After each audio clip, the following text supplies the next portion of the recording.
So this morning, this evening, we are going to start out with the privilege of the floor. Just so we all know, we have 3 minutes to have respectful commentary.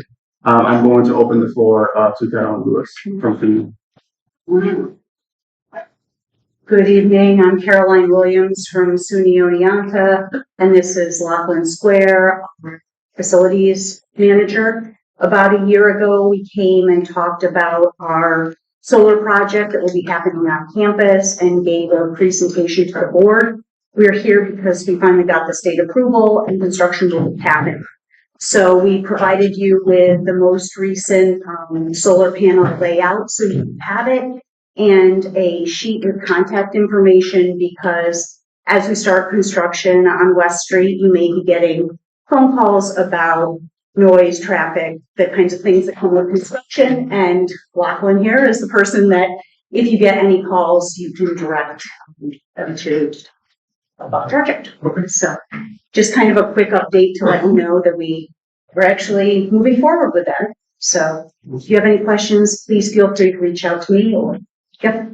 How much did this change from the original site plan? We pushed it up the hill a little bit just so it wasn't quite as close to the road, and pushed it a little deeper into the site. But the actual kilowatts and the panel numbers and all that. Pretty much the same. Yep.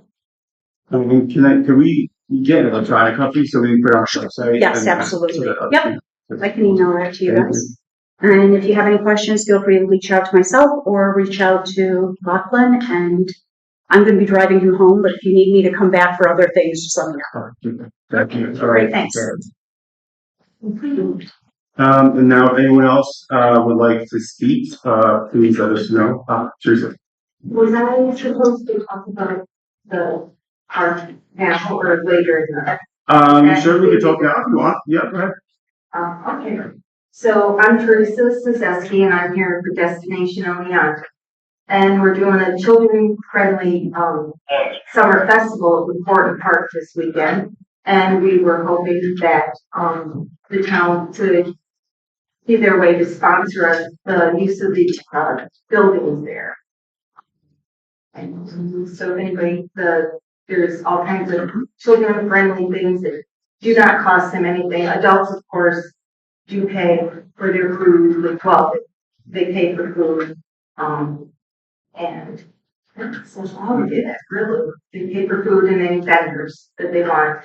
But face painting, the clown, and all of that is totally free for the children.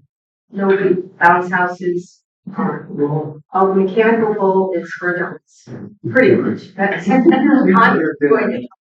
Just the way I come in with the cast this time. That would be. So if anybody has any questions, just let me know. Okay. Awesome. Brett's going to try to pull up. All right. I'll give you a cake.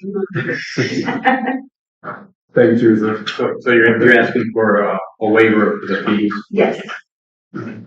That's something we could act on, or do you want to wait till part? So Yeah, we're good. Thank you. thanks. I'll put it up. Rich.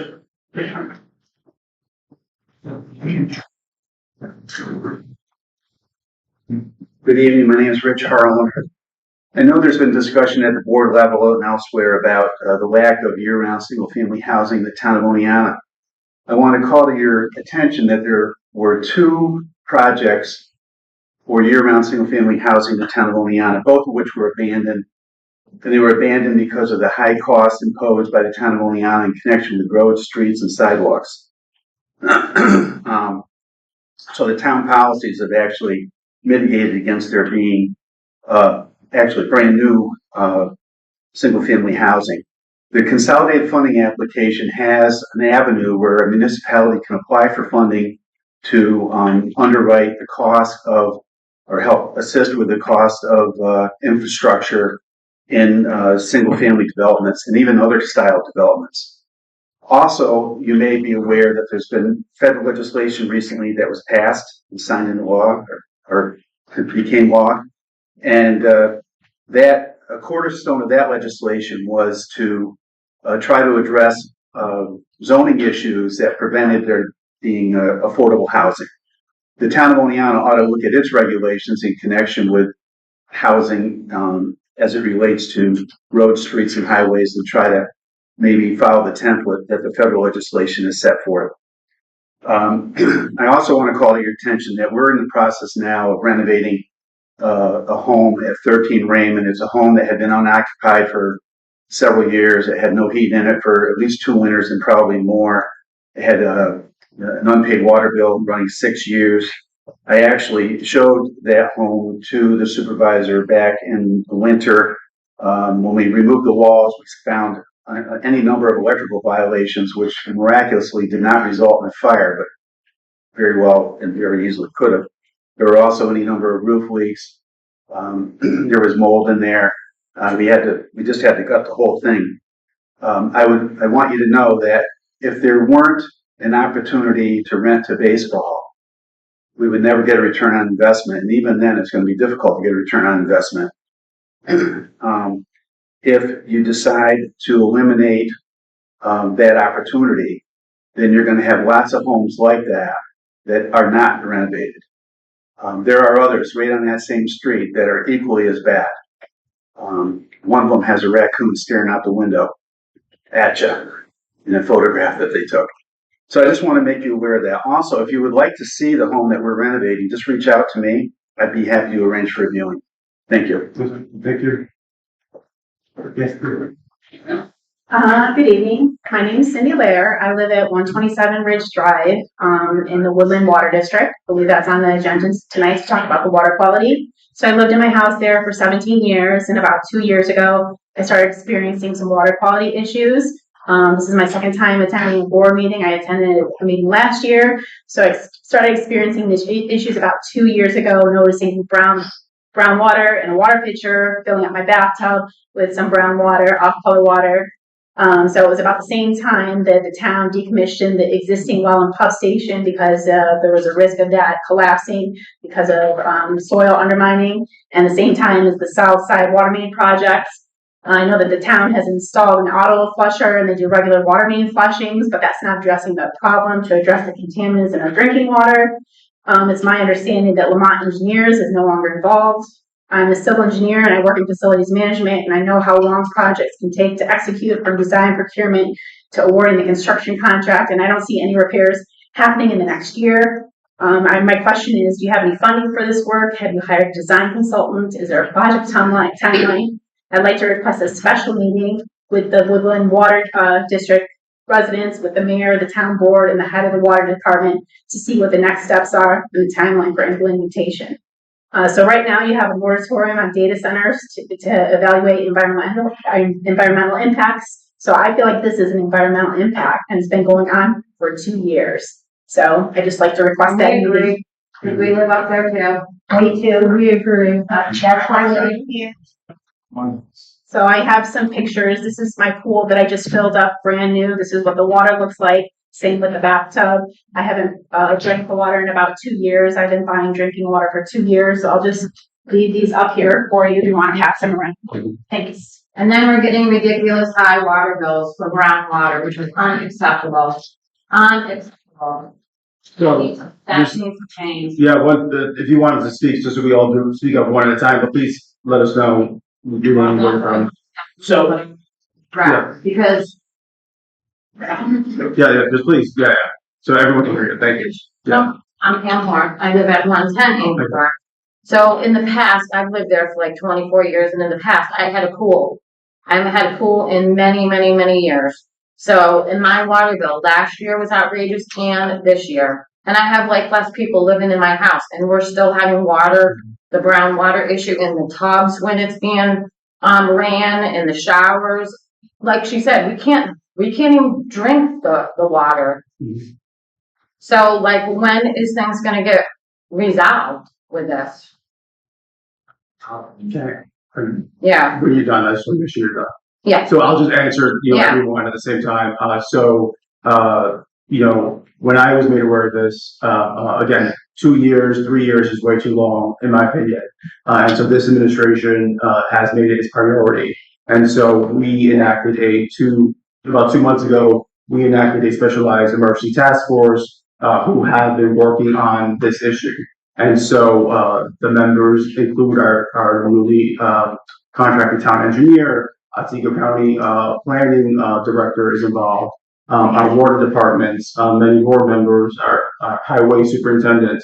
And so where we're at now for that issue is that we're, we just got a quote to address a temporary issue of how, again, we're just trying to chip away at any way of how we could remediate it quickly. And so we just got that today, and so we're gonna move forward with that, to hopefully see if that would fix, at least something temporarily for at least some, if not all. But we are also,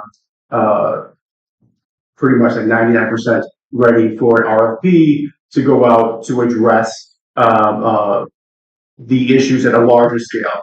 So then they can provide us with a kind of like a next step plan before the end of the year, and then how they will address it immediately and then long term. Because a lot of the issues that our engineer and all involved have seen is that what the landscape of the pipes from development that was done doesn't match what we have on file. So now we essentially have to start all over with, getting, the pipes and the valves and all those kinds of, again, I'm not the expert by no means. So they're going to do that. And then that is going to set us up for the next stage, is to replace the pipes, right? So try to figure out what the problem is, and also replace all the pipes that the board has had funding for a couple of years now, or a year, to do that. So right now we have about 4.2 million, that we received, a couple of years ago. And then we applied for almost another 900,000, with Otsego County Otsego County Planning Department to help offset those costs. So that's kind of where we're at right now. Happy to do a special meeting or talk to anyone at any time about this, with the task force as well. But that is, where we're at, with that currently. So hopefully, I believe the quote we received today says to start if by the end of August, if not completed by the end of August. Again, I haven't read the details, but that's just to try to see if that can remediate it quickly, and then continue on with all the other steps. So, William Aurelio, 118 Angel Drive, like Cindy said, this is my second time being at a board meeting. The last time I was here was for the same exact thing, 2 years ago, when then acting supervisor Holleran diligently worked with everybody that was in that neighborhood to get the funding that you've had for 2 years. But nothing's been done. Nobody's done anything. We're getting outrageous water bills, as Pam has said, and everybody else here will attest to. Tom will show you his filter that in 3 minutes turns disgustingly brown. We will show you our bills for the water that we have to purchase because we have to drink, the filters we have to put in our refrigerators or anything else in our house, our water filters. And nobody here, Patricia, Brett, there's only two that were here 2 years ago. Nothing was done. Brett had it set up that it was going to be taken care of. He came, he visited the people there. He had talked to everybody. He looked at what was wrong with this problem. He contacted the proper people. And now your answer is, we'll do a survey and we'll figure things out.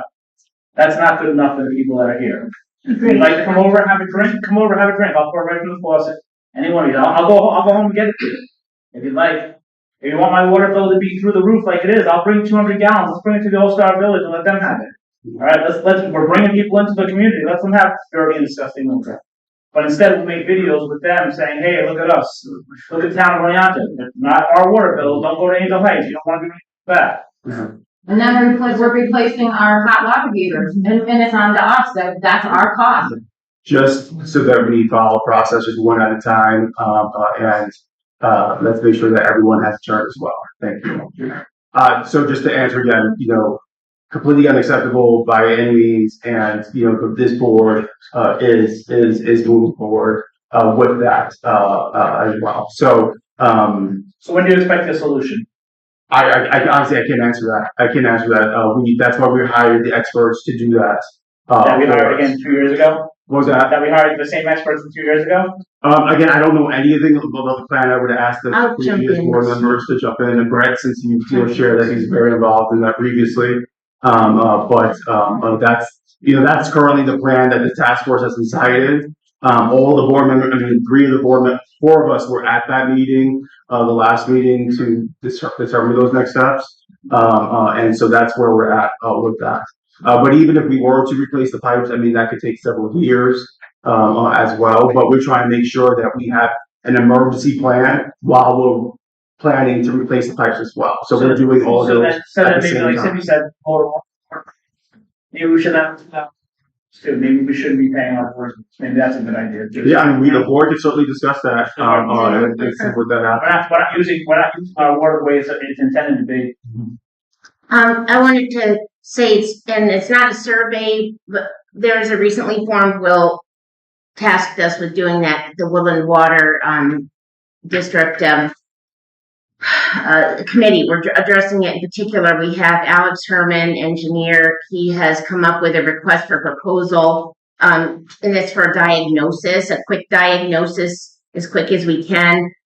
We gave a date to approve. It would go out to bid, in our request for proposal, and then we would approve it, hopefully, and we can fast track getting a diagnosis done for your water, to figure out the origin. Constantly it's being flushed, checked. Please let Jared, who's handling the water operator, know if he doesn't know that you have groundwater, because he's running like and putting out fires. He's just keep track of where it is, and it's a mystery that we're trying to piece the puzzle together. But hopefully this request for proposal to get a diagnosis will give us a quicker. People here. Sir, excuse me, hold on. I just want to just, No, hold on. she's asking you, No, she's asking you a point. Hold on, she's still talking. Okay, I just want to she asked a question, so, Sir, hold on. okay, Yes, I appreciate it. So let her finish, and then Yeah. you can start with Sure. Thank you. But please let him know. You can call Nicole or Jared. Just give the address, give the name, just so they know where the problem is. And they're running out. Like I said, they're trying their best to put out fires, and they've been reaching out to Department of Health, other agencies. But let's hope and pray this is what we believe will give us the answer of the diagnosis. And this was just reviewed by the committee. Will sat in on that as well.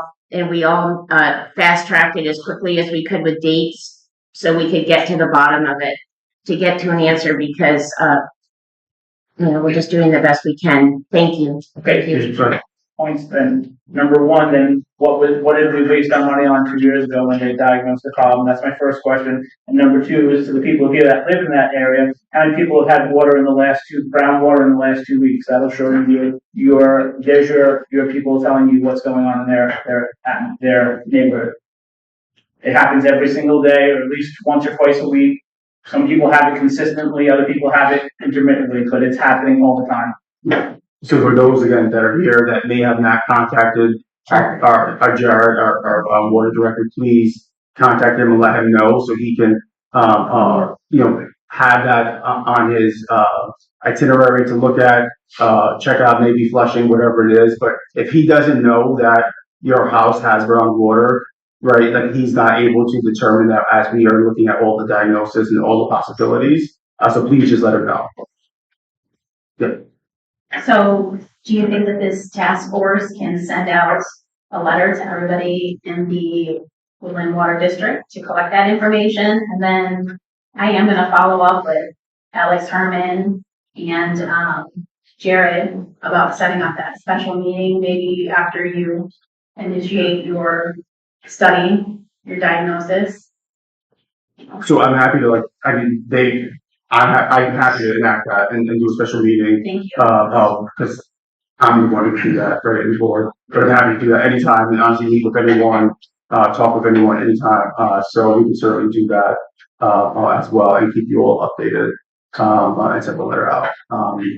I wish we had a better way of communicating, like more directly, like an immediate text message, thing or something. But we will figure that all out, though, for sure. Okay.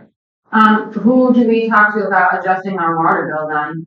Or discussing why it's so high? Like, what can they do for that? Who do I talk to about So that? you could speak with Nicole Camarada, and she will share that with us, and then we will discuss that as a board next steps. But I do say I think a lot of the Um, I think a lot of the things regarding the high water bills too is that now, many of us, myself included, we all have gotten, updated meters. And so those meters are, not as, they're a lot more, efficient versus what maybe was like being rated at 3 years ago, 2 years ago. So that could be the problem. And why we're seeing the difference, obviously, Woodland Water District's in a whole different situation with their water use and being able to use it, period. But that could, I know a lot of others, have seen that change because of the meters too. Joe, I just want to make a couple of points. When Brett was the interim supervisor, then Pete Andrews, probably a lot of people know Pete Andrews, who was our water operator for many years. So, new on the board, new position for Brett being in charge. As we found out, the drawings that we have were not correct. So the developer that developed that district didn't have good plans, okay? So that's where some of the issues lie when we're trying to cut off that water tank up there. We've dug up, I don't know, 3 times in different locations there to cut that off. We thought that worked for a little while. We didn't hear from anybody. They bought an auto flusher, started flushing. Two of them, one in front of the car residence, and then they put one behind the car residence to try to get the pipe coming from both directions. Yeah. Both were to go off every night, and every morning. The one behind the car residence was figured out what time they use their water, so we put it on a timer, so it would go off, before the morning, so they could try flushing out that line. That obviously didn't work either. We also, met with some chemists to see if our water chemistry was incorrect, because the new wells are deeper than the old wells. It's possible we're in different water, and if we're using the same chemistry that we had used previously, it could be causing stuff to slough off the pipes.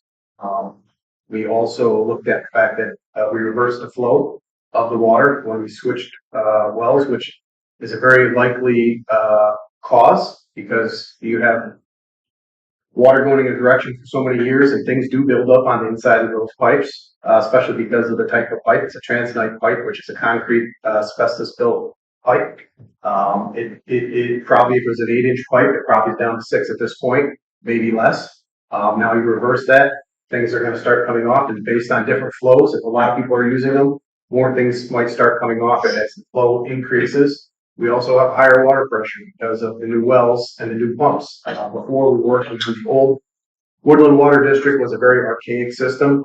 I was quite shocked when I went to visit it, that we were serving public water from that system. Ironically, we were getting cleaner water. However, nevertheless, we went down all those things and spent, as you're aware, we got New York Rural Water to come out, and they came up with a plan for directional flushing. Because the flushing had not been done regularly, which may have slowly caused this problem over the years. Not regular flushing. When you flush, the idea is to pull all those things out of the pipes, and it wasn't being done regularly for many years. So the buildup was there, and so they came up with a plan of how to directional flush and get it out of the low points. But again, we don't know exactly where all the low points are, simply because those maps are absurdly wrong. Those are the maps we were given from the developers of Angel Heights, and that's all we can go by. Because they're transit pipes, locating them, usually you can use a water locator with metal. You can't locate concrete. You can get a good idea. They didn't use tracers in all the areas, so we were kind of clueless. We're shooting blind in that respect. So those are what we did, and having that time, we also were able to secure $4.2 million for materials for new pipes, and another, I thought it was $1 million from Otsego County. Yeah, well, we're still waiting to hear back, but for making it 5.2, and at the time, Lamont had estimated the project in the 6.5 range. So we were short a little bit, but that wasn't the end of the world. That's where we were effectively left off. So those are the efforts. So you're aware there's things that had been going on that people did not see, such as, trying to figure the water chemistry. Are the wells set too deep? Maybe the pumps could be brought up a little bit to get in a different vein of water. So there's a lot of things going on that were going on in order to try to figure this out. I personally think the only solution now is to replace the pumps. But I'm not an engineer. But I think if you're actually drill the pipes, we could probably do it rather quickly. So Shane Finch for the Department of Health, he's been out there, working with Alex. We come up with maybe a short-term solution that on Angel Drive, that we're gonna put another flusher out there. So you might see some action in the next few weeks here by the end of August. So that might help that. We think that's a low spot there, and that's where it's all being collected. So, that's hopefully another easier solution. And then an RFP to go out to actually diagnose what's going on, to get to the next step is critical. Because if not, we're going to be spending all your money, on engineering fees to replace the pipes. And what if we replace all the pipes and we don't have, that's not the issue. What if it's the wells? So it's a long step. We've been meeting Trish for Every 2 weeks, 3 months. Yeah, yeah. And I think that, the ultimate goal is obviously to replace the pipes, but again, like Joe said, it all can happen and then we don't even know if that's gonna fix it, right? And we just wasted all that money, because as they all said, none of us have the documents for, the plans that are correct and what's done, we don't know. And so we need to understand what's there, what's wrong, making sure we're fixing it, correctly the first time. And so we're not in this situation. And so we have to have all of these things ready to go. Again, I wasn't living where you are and have the same thing. I wish it was done 2 years ago. But this is just, what we, are faced with now, of this administration, and we're tackling it, as quickly as we can with the resources we have. And I know we all have contacted everyone within the county, federal, and statewide for help and services. So, your frustrations are heard. I give them all the time, the emails that called or email I spoke to, and I share that, always, with those who could possibly help. So that's kind of where we're at now. And hopefully, the fix by the end of the month, maybe we'll see some, better days. My name is Thomas Patterson. I live at 103 Woodland, which is the complete opposite end of the neighborhood as these people live on. And here's the water filter I change out for my house. Once a month I change this out. She has a photo of it. It was 3 minutes, which is approximately 7 gallons and change. It looked just like that. So like as far as contacting, when you touched on, we have to contact the water department. You can just assume it's the entire neighborhood. It's every single person I've ever spoken to. It's not just an isolated incident, like if that's a low point over there. It's everyone. Yeah, So, and why is I it don't- on us? I'm Sheila's wife. Why is it on us to have to keep reaching out? We already reached out 2 years ago and said this is an issue in this neighborhood. If you don't hear from us for a while, it's probably because we're frustrated. It's been 2 years and nothing's happened and we don't know what's going on. So it shouldn't be on us to constantly be reaching out saying I have brown water. It's every day. It's the whole neighborhood. We've already communicated. Yeah, so that wasn't communicated to me. I've never known. It was never told to me that it was the whole neighborhood. I'm happy to go around and knock on everyone's doors and talk to everyone and share the knowledge. But it was just a select few houses that again what was shared with me since I've been here. But even so, the plan is for the whole neighborhood, for the whole district to do that. But I'm happy to go to every door, survey, ask. And do that myself. So Nicole has a spreadsheet if you want to look at it. From anyone that's ever complained, she's kept a spreadsheet since last year of every call and every residence that has called. So you could ask her if she has that. But I agree with this. Survey would really help. yeah, And it could be a multitude of questions. Do you have a filter system? Is it dirty? Water pressure, all of it. I think Yeah, we can do I that. think we'll come up with a survey. If you guys don't mind emailing some of the questions that you would like to see on that survey, it'd be great. Yeah. So, And we can- sir, We can do that. could you pass that around, please? Yeah, we put in this filter system because of this water issue. In May of We did not have- 24 is when I installed the filters. No, this is a white filter. How No, no, no. was it? Is it a charcoal filter itself? No, it's just a whole house water filter. Like you put it in right, I have it right installed where it's not charcoal. No, I am, but there's. I know what you're talking, but Yeah, no, it's there's not. no charcoal. No. And you said 103 Woodland? Yes. Yeah. So I had it installed on the lead side of the house, so everything in my house was protected because I had just installed a new water heater, boiler system, and my water was, my faucets were starting to run slow, so I pulled out the cartridge and they're completely like that. And so I installed this about 5 months in, and I bet, $12 a pop. Door they go, but I'm just trying to protect everything in my house, No, and I'm not going to drink that. So now the only water that I ever drink out of my house is coming from my fridge as well, which is filtered again. Mhm.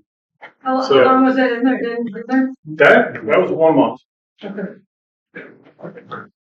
Sometimes it's 2 weeks, but generally it's about. I mean, and the only reason why I swap it out is because like the water just becomes a trickle.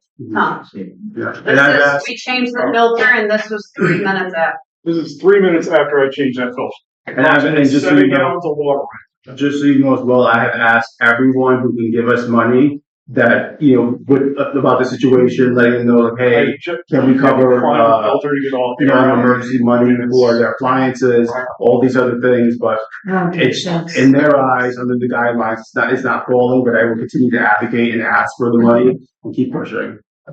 And that's the same. That's 3 minutes. And the whole thing I 3 minutes. too is all the testing. It gets tested every day, It was 3 minutes after I swapped it. and all the testing comes back with no contaminants. Then what's causing it? What is it brown? I lost my one. I called Nicole. I know, I'm Mark. sorry that I have to call her. I feel horrible beating her up. Yeah, I know. She's the secretary. She shouldn't have to field these damn calls. I know. So I came over. I picked up the water samples. Yeah. I took them to my neighbor. Although I think Jared should have done it, but I did it for him. Yeah. I took the samples, I brought them back over, and I get an email from Nicole, my friend, not from Jared, who says the water's fine to drink. He still hasn't asked me. I don't know what he does.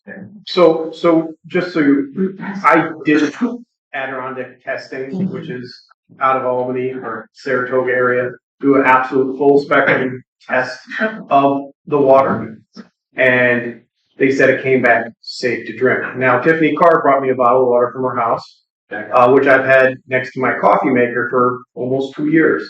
So, and my wife keeps saying, will you please take that damn bottle off the counter? I said, well, I need to remind myself that this is what their water looks like. It's But not did my you coffee. tell this gentleman when he joined your group, they're having bad water? I mean, you guys knew that. We've been here. I don't know how you can sit there and say you didn't know anything about this when you came on board. Yeah, I mean, I did not, and I'm certainly, as soon as I did, we're addressing it as a group. And, together we're doing it. Everyone here is helping, with it. Again, I've been advocating, reaching out to everyone for all emergency monies, letting everyone know about your appliances, the bottled water, everything.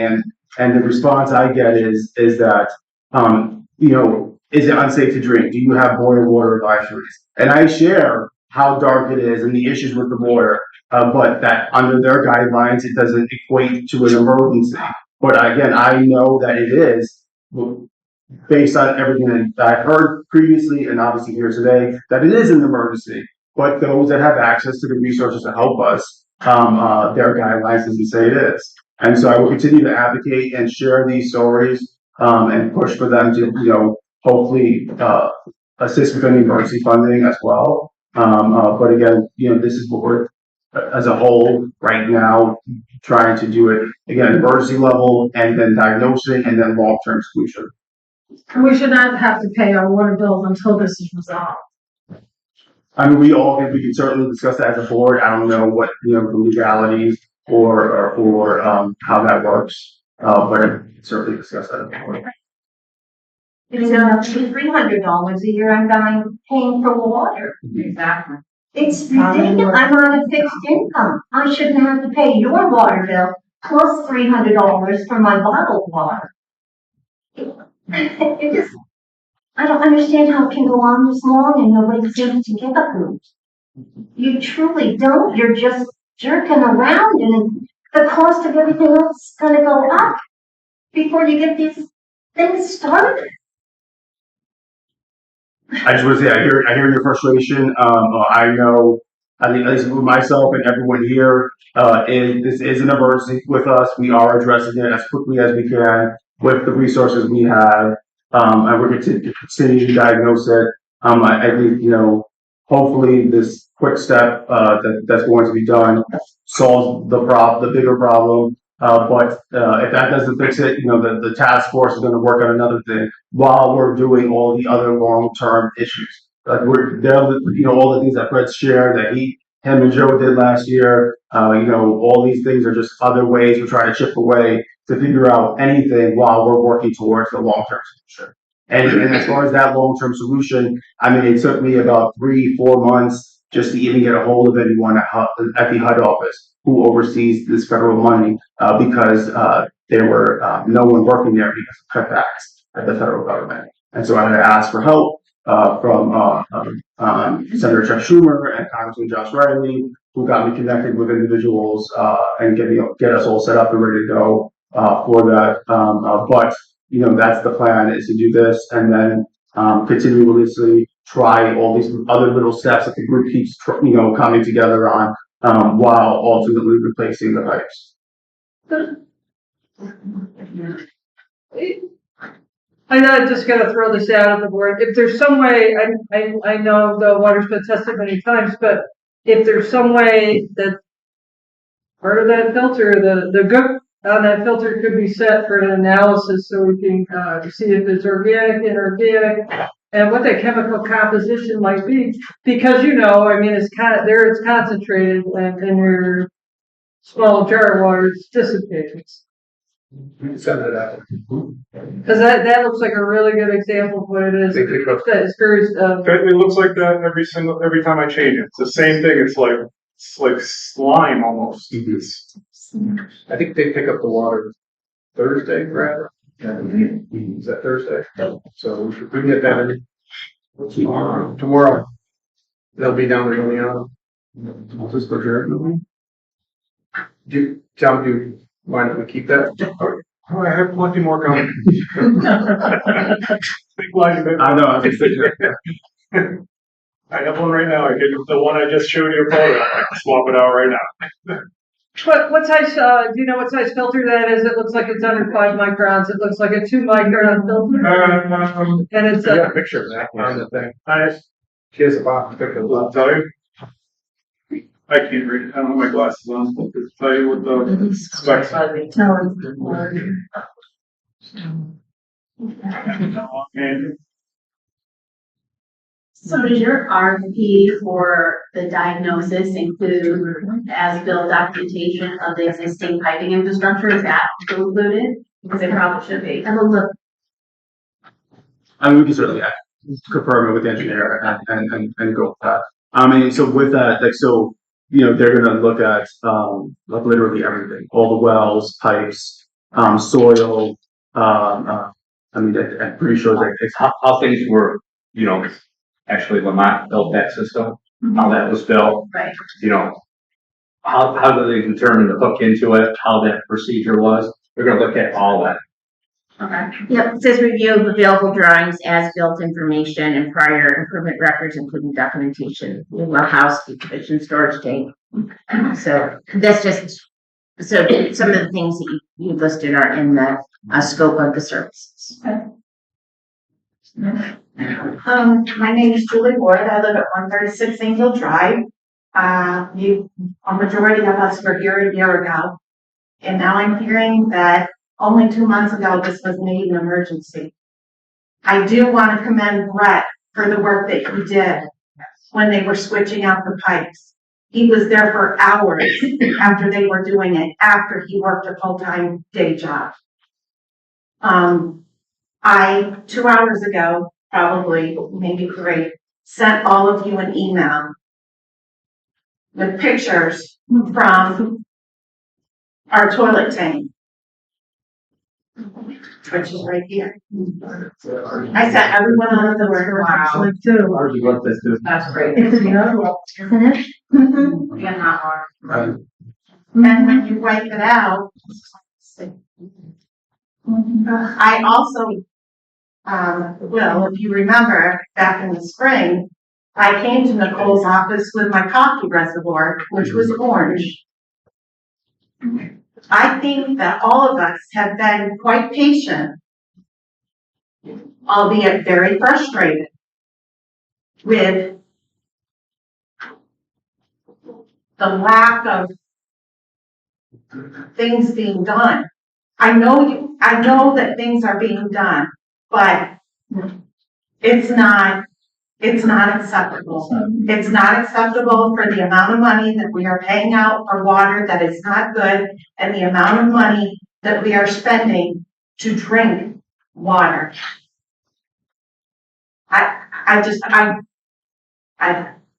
I'm kind of speechless.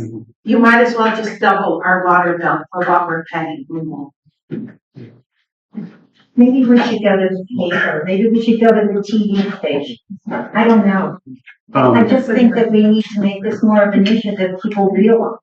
Because Julie, this right? hasn't changed at all. Nothing has changed. Julie, your email, did anyone else get her email? No. I didn't get It may have been just because there's too many pictures and it didn't go through, but just what. I sent 4 pictures. It Oh, should have gone through. we didn't get, none of us got the email. Just wanted to know that. Yeah, just want to make sure you know that. Mail, your spam, you check. Can you send it, if you send it to the clerk, you can distribute it. Yeah, just want to make sure you're aware that we didn't get it. So And I keep track of if we didn't get it. yeah, I just want to make sure you know that. Yeah. I just want to make sure you know that. Send it again. Yeah. Or you can just send it to me individually and I'll make sure we all get it, or whoever, Ryan, if that's the case. Teresa, it's 30, like, 30. So forgive me for being ignorant, I'm not an engineer, but what does RFP stand for? Oh, it's a What's the request, acronym? a request for proposal. So what'll happen is, you know, with municipal money, you know, we're bound by, state law. So we have to, put out an RFP, request for proposals, with everything that we want, the full scope. And then, you know, other engineers or construction individuals or some sort of vendor or contractor then will bid on that RFP or that project scope. And then we get them, and then we select the right person for it based on whatever criteria that's established. But that's what that means. Okay. And I just, like I said, it's not like all of us have been banging on the door, making a whole lot of commotion at every board meeting. Please know that we are frustrated beyond frustrated. And just because you don't hear from us doesn't mean that everything is hunky-dory and everything's peachy keen, because it's not. And I think we're just beyond frustrated, and we feel like we're not being heard and it's not a priority. Even though you said you made an emergency task force for it, but we just don't feel like it's been a priority. Yeah, I can tell you 1000% is that I have shared with everyone. You know, there have been other projects that have come up, and I've shared this and said we shouldn't even be focusing in on that because Woodland doesn't have water, right? Like, this is our priority as a board, and so we all here feel the same way and understand that, and so we're going to continue to work towards hopefully a quick goal of fixing this while we are looking at all the other long-term goals. But if one thing isn't fixed, we're going to continuously do something else. And so this has been something we've been working on, honestly, daily within the task force. But we're going to continue to do it. If it's not this one thing that we hopefully will fix it, we're going to continue to do something else. Okay. And just to follow up on a comment you made before about trying to get communication out to people, we can still do snail mail. There is such a thing in today's technology called auto notification. I worked in the Oneonta City School District for 25 years in the IT department. You can buy a program to put everyone's phone numbers in, so you can send out a call to us. Oh, yeah, absolutely. Yeah, we just don't have that yet, and so certainly want to look into that. We as could well. use the county's reverse now. They wouldn't know, we tried, they wouldn't let us. We used it last year. Vic said he, Signs on the doors and what door. Vic, Yeah, I mean, that yeah, was, Vic told me, we asked him, said no, because it's not allowed for that. that, you guys were running around like chickens with your head cut off. I mean, that was just, Yeah. so there are No, again, ways. we'll definitely do that, and figure out. And I guess I could say that's one of our biggest frustrations too, is because just like Sheila said, nobody's communicating with us. Yeah. And it shouldn't be up to us to continually or constantly check the website. Not a lot of people think of that. Mhm. I mean, we kind of feel like we're having to follow up on everything, and nobody's following up with us. I will make sure that So- happens. If I may make a suggestion, I know the water billing software does have a notification capability. So if you should provide the call with email, that might be the best way to via email. Yeah, so we'll look at all options. Again, if it's a matter of just going down there once a month and sharing letters or dropping things off or, putting letters in the mail, we could do all those things. So we'll figure out as a task force of how we want to communicate everything that we're working on. Well, point to that, when we were here, 2 years ago, I believe it was Randy, I believe that his name was the town supervisor. And when everybody was making a point and not having any communication, they had stated at a town board meeting that they were going to sign up for Nixle with the same thing that the city uses to alert all of the town users that town people in the town, they could sign up and get alerts, and that was never followed through. I could actually can answer that. We did look into it. The problem with Nixle is because the town surrounds the city. Nixle works in concentric circles. It works its way out for your geographic area. The only way that would work for us is we have to notify everybody in the city too. I don't know if you understand what I'm saying. Like if you put a circle on something and it can notify that person. Now, since the town's already, there's no way to blank out that circle and do that. So we did look into that. And that just was a dead end for us. Well, as this gentleman just had mentioned, I get my water bill electronically. You can't communicate through that same system. I will definitely look into it now, yeah. Didn't even know about it, so I would definitely look into it. Whereas if you have you're going to register with your town, there should be a way to. And I'll even, call a special meeting, as well, just so that we can spend more time, doing this. Just like more in like a non-business format, you know what I mean? So. And I do appreciate what you guys have done, and you're not like completely ignoring it. I get it, but we live it every day. So, and there's many people there that, their houses are on the market, so they want to talk about it. You can't sell a house if you can't be on board, and it's just so those people are definitely not going to reach out to you. I think over communicating with everyone in the Woodland Water District about everything you're doing will go a long way to help alleviate some of this hostility that you're receiving. Because we don't even know you have a task force set up, right? So I think Brett just gave a great explanation of everything that had been done. Those of us who are lucky to know him on a personal level maybe got wind of some of that as it was happening, but most of the other people don't have any idea what's going on. I think that's probably been the biggest frustration over the last 2 years. Because we don't get any of the information, we assume we're being ignored. Yeah, no, I'll make sure that we do better. And also we meet the first Tuesday of every month at 2:45. You're more than welcome to come.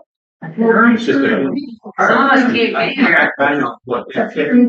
Even if you got one person in the neighborhood, so we could have input. But I'll make sure that we'll bring out the minutes and drop them off, or whatever it is we have to do so that you're all aware of it as well. Trust me, I understand that everyone works and trying to accommodate that versus other places that have their meetings at 10 o'clock. So, which the working people doesn't work out for that. But we will make sure that we get that minutes and information out to you, quicker. Also, like I said, as soon as somebody puts in a report, usually someone's right on it, like putting out fires, running over the water operator. So please, it would be good if you just let him know again or call here. That's what I'm saying, like, Everybody. it's the whole, Yes. every single house out there. It's so crazy because some of the neighbors aren't. So if we just try to get the target When I areas. walk my dog, I haven't talked to one person that hasn't had the problem. Walking every day. Just saying, I mean, there's people that like, they're afraid they're gonna lose their property values. That's part of it, you know? So they're not willing to be forthright and come out and say that. Which, I mean, that's a legit concern, for sure. You know, you spent all your life paying for this house that's worth junk if you can't get water.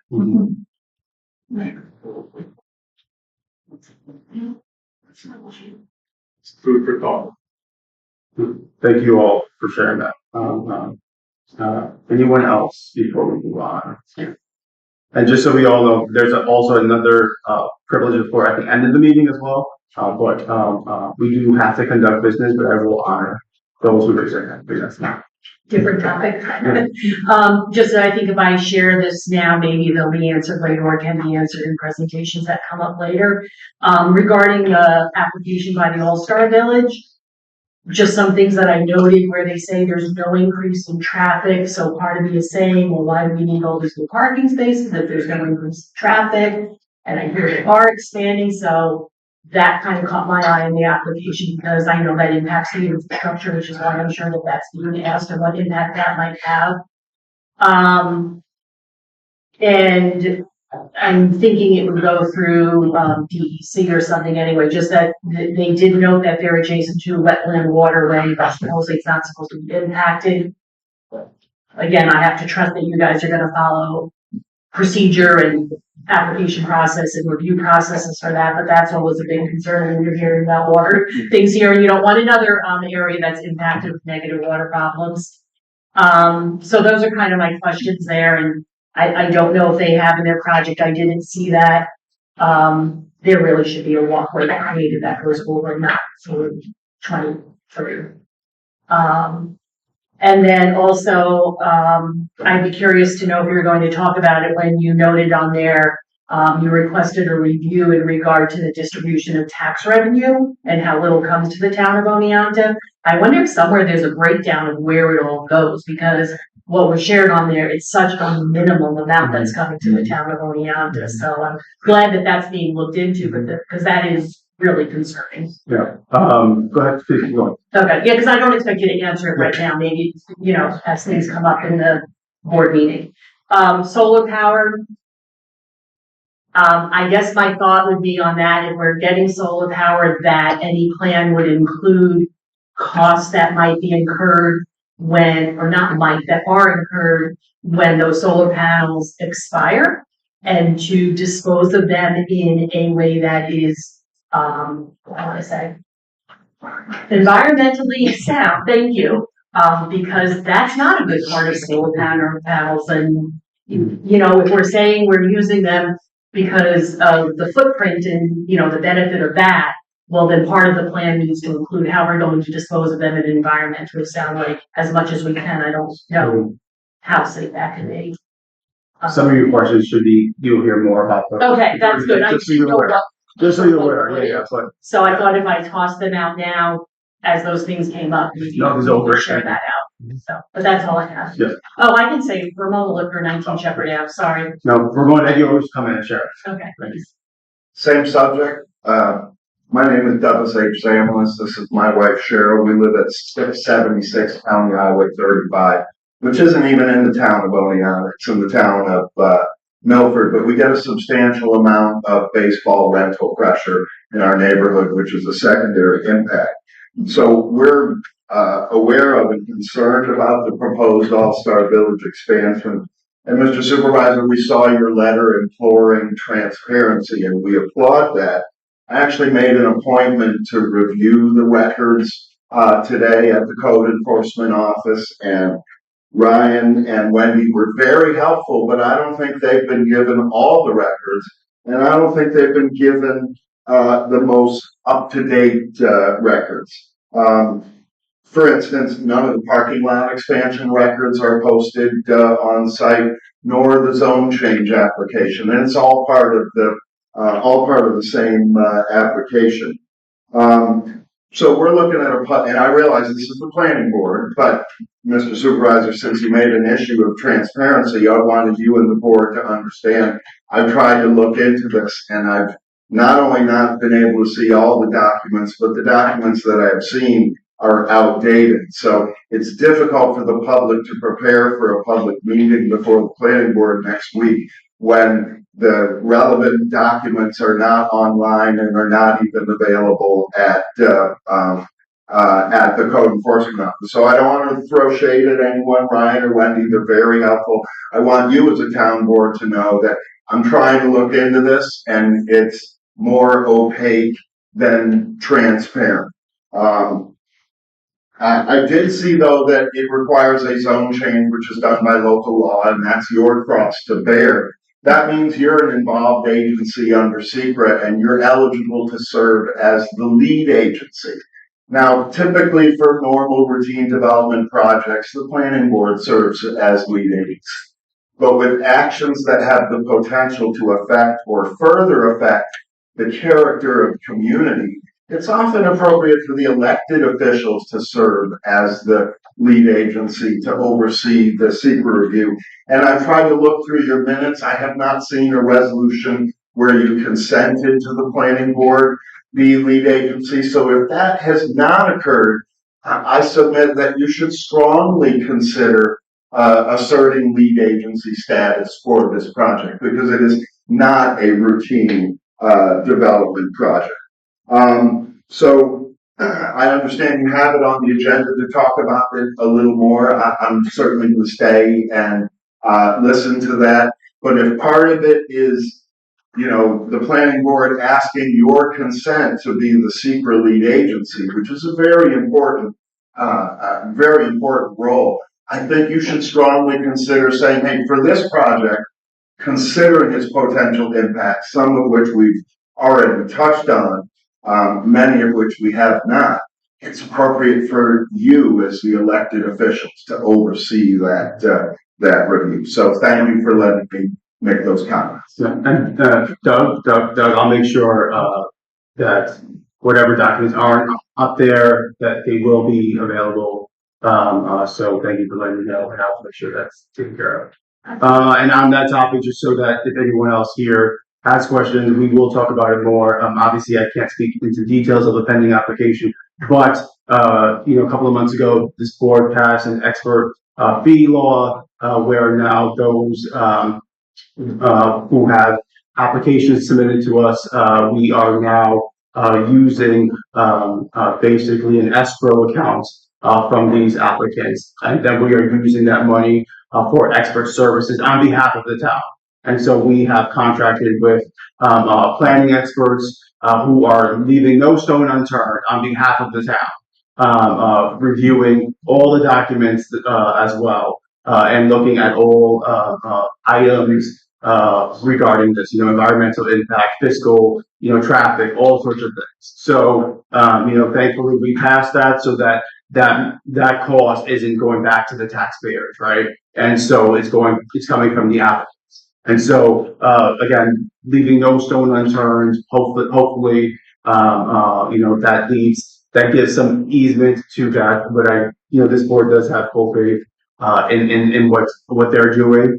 But just so that people are aware of that process. That's an excellent step, making them pay for your review services. But in trying to review the application and materials, none of the documents that would be generated by the efforts you just described are available for review. I'm not saying they don't exist. I haven't had a chance to see them. So I wanted the town board to know. No, that's good. Thank you for letting me know. Appreciate that. And then those who don't know, on Monday, is it Monday or 17th? The 17th, there is a planning board meeting where there is a public comment period on this application. So all who have questions for the applicants and the planning board can certainly come and provide that or submit their comments to the clerk as well. I'm Bob Harlem. I'm a longtime resident of town of Oneonta, live on Green Hill Road. And we've seen the development of the All-Star Village. And I would like to point out a couple things that I hope everybody in this community is aware of. It does impact this community for 14, 15 weeks in the summer. And it is a bit of an inconvenience, and we hear the fireworks, we see the lights, we hear the traffic. And however, what it's done too is the town says they haven't received any benefit from it. And I would point out that we do receive benefit because your property values are higher because of the value of the homes. They're receiving a pillow tax or whatever they call it. A community benefits from the increase in property values to the school tax.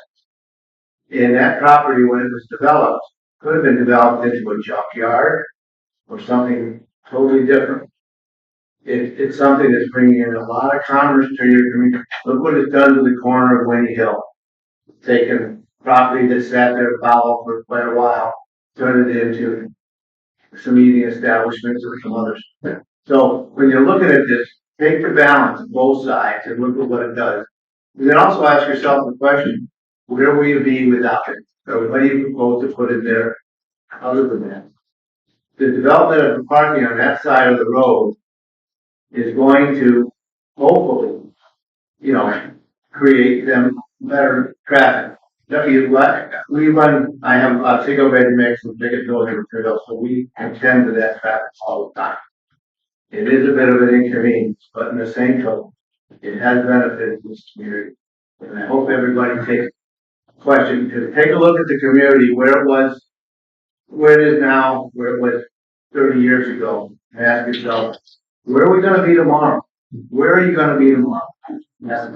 Thank you. Thank you. And just to clarify that, so regarding the bed tax or pillow tax, as you said, we don't receive any of that. That's a bed tax that is imposed by the county. Oh, you do receive it. We do not. No, I'm not talking about I'm talking about the tax the town gets when you have for the rentals, for the bed rentals you've got. No. Did you pass the tax? No, we don't have an option. Seasonal rental? No. It's a permit fee. Permit tax? What do you call it? Permit fee, get money from. Oh, that's for the permits, for like the special use permits. Yeah. So you are, that's pointing out. Oh, for that, yes, for that, but not a bed tax. And that is a vast part of your community, and I believe, if I'm not mistaken, isn't that an annual fee you're collecting? Yes. Yeah. So you are benefiting. Yeah. Well, for sure, yes, for the special use permit, Short-term yes. rental. Yes, for So special you use permit. You don't get the bed tax from the county. Yes. But you do have and you have the hotels that you don't get anything from. That's for the bed tax. Yeah, that's why I just want to make sure we clarify that for Frank. But thank you for that. All right, anyone else? Yeah. For Dale Webster, Center Street, West Oneonta. This is my water. Clear. Good tasting.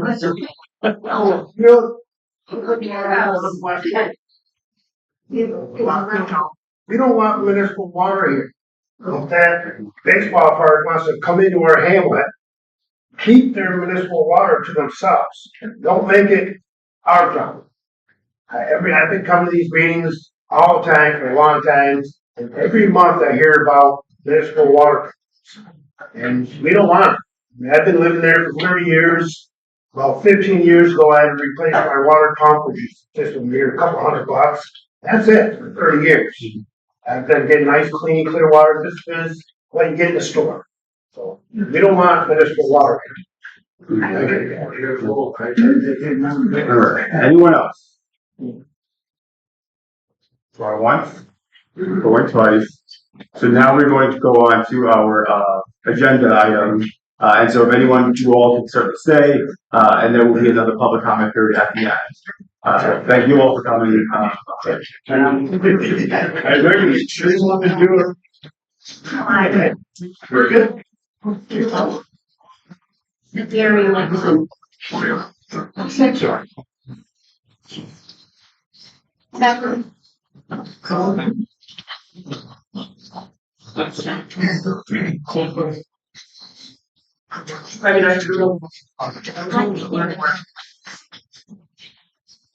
Third time.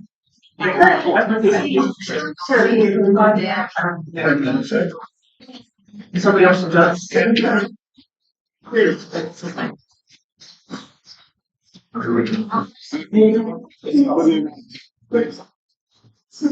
no.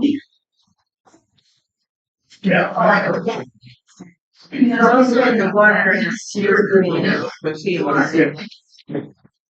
More detail. You have a guy that has a camper or some kind of. So. Okay, we are going to.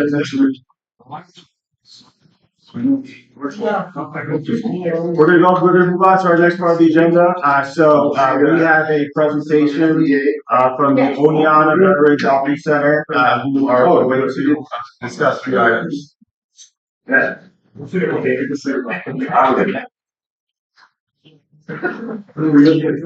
evening and thanks for letting me come forward again.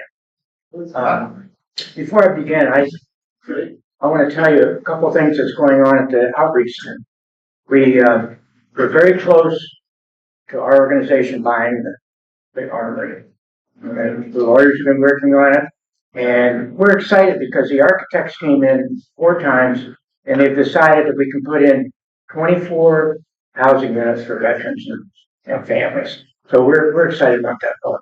Plus, all the other things you probably see in the paper we're doing, the homeless veterans program, the Carrie runs, excuse me, food bank.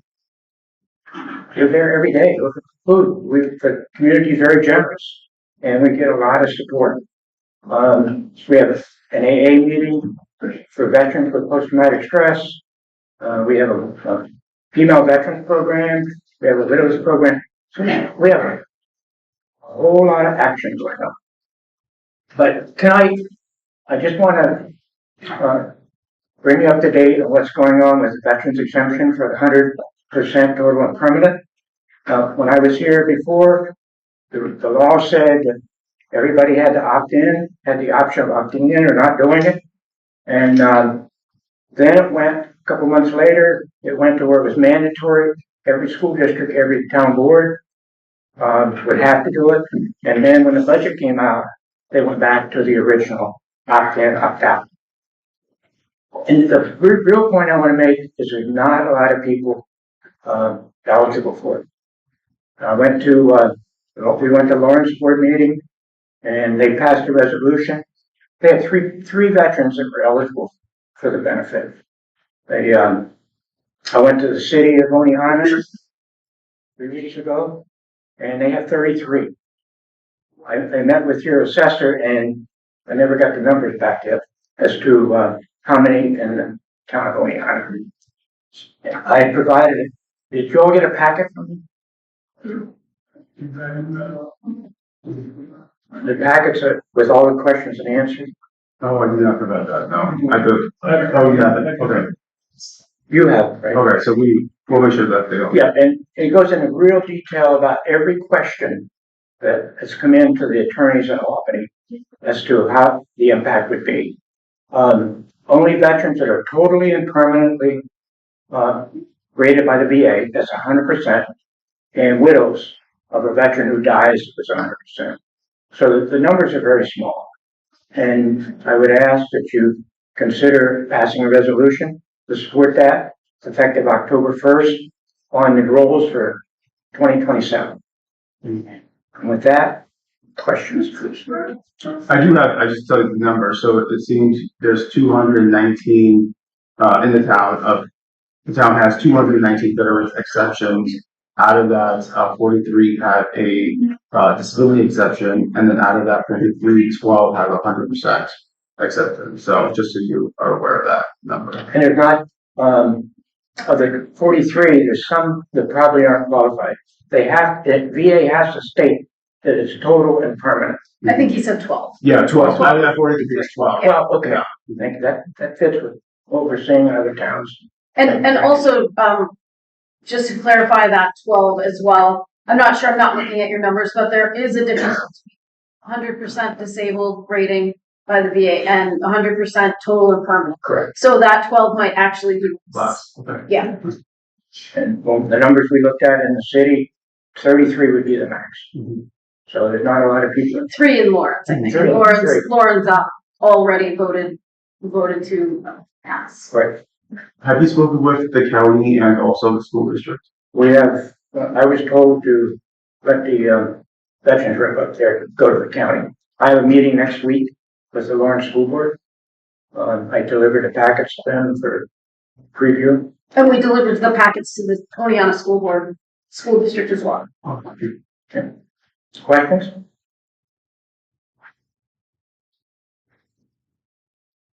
Just out of curiosity, have you been able to secure funding for the veterans housing in the armory, or is that something? In the works. State and federal. Some funding has been secured, and then more is continuing. So grant per diem, SSVF, all different programs through the VA. Gosh, all those things would help fund for housing. So it would be transitional housing. There would also be units reserved specifically for DV victims that would be veterans or non-veterans. So there'd be spaces held for DV victims and families separate from the being veteran status. In addition to what we're going to do to service the veterans, we're going to make our gym and the building a community center. Thank you for working on that. I just want to point out one thing. We have a lot of veterans here that came out to support us with this tonight. Some of them had to leave because it was just a little bit late, but we still have some here too. And they have to be really serious to get the rating by the VA at 100 total permanent. Okay? Thank you for all you do in the community and your service and all those that were here as well to support their brothers and sisters as well. Okay. We have a monthly luncheon for veterans on the first Tuesday. We're averaging about 80 veterans coming in for the luncheon. Week from Saturday, we're having a stand down. We're anticipating 250 to 300 people being at the stand down. So we got a lot of. Yeah, what is that? Pardon me? Where's that gonna be held? At the gym. At the gym? In the Army. What was your question? Oh, I didn't know, a stand down, do I know that term? Stand down. In the military, if you're getting ready to go to combat, they tell you to stand to and be alert.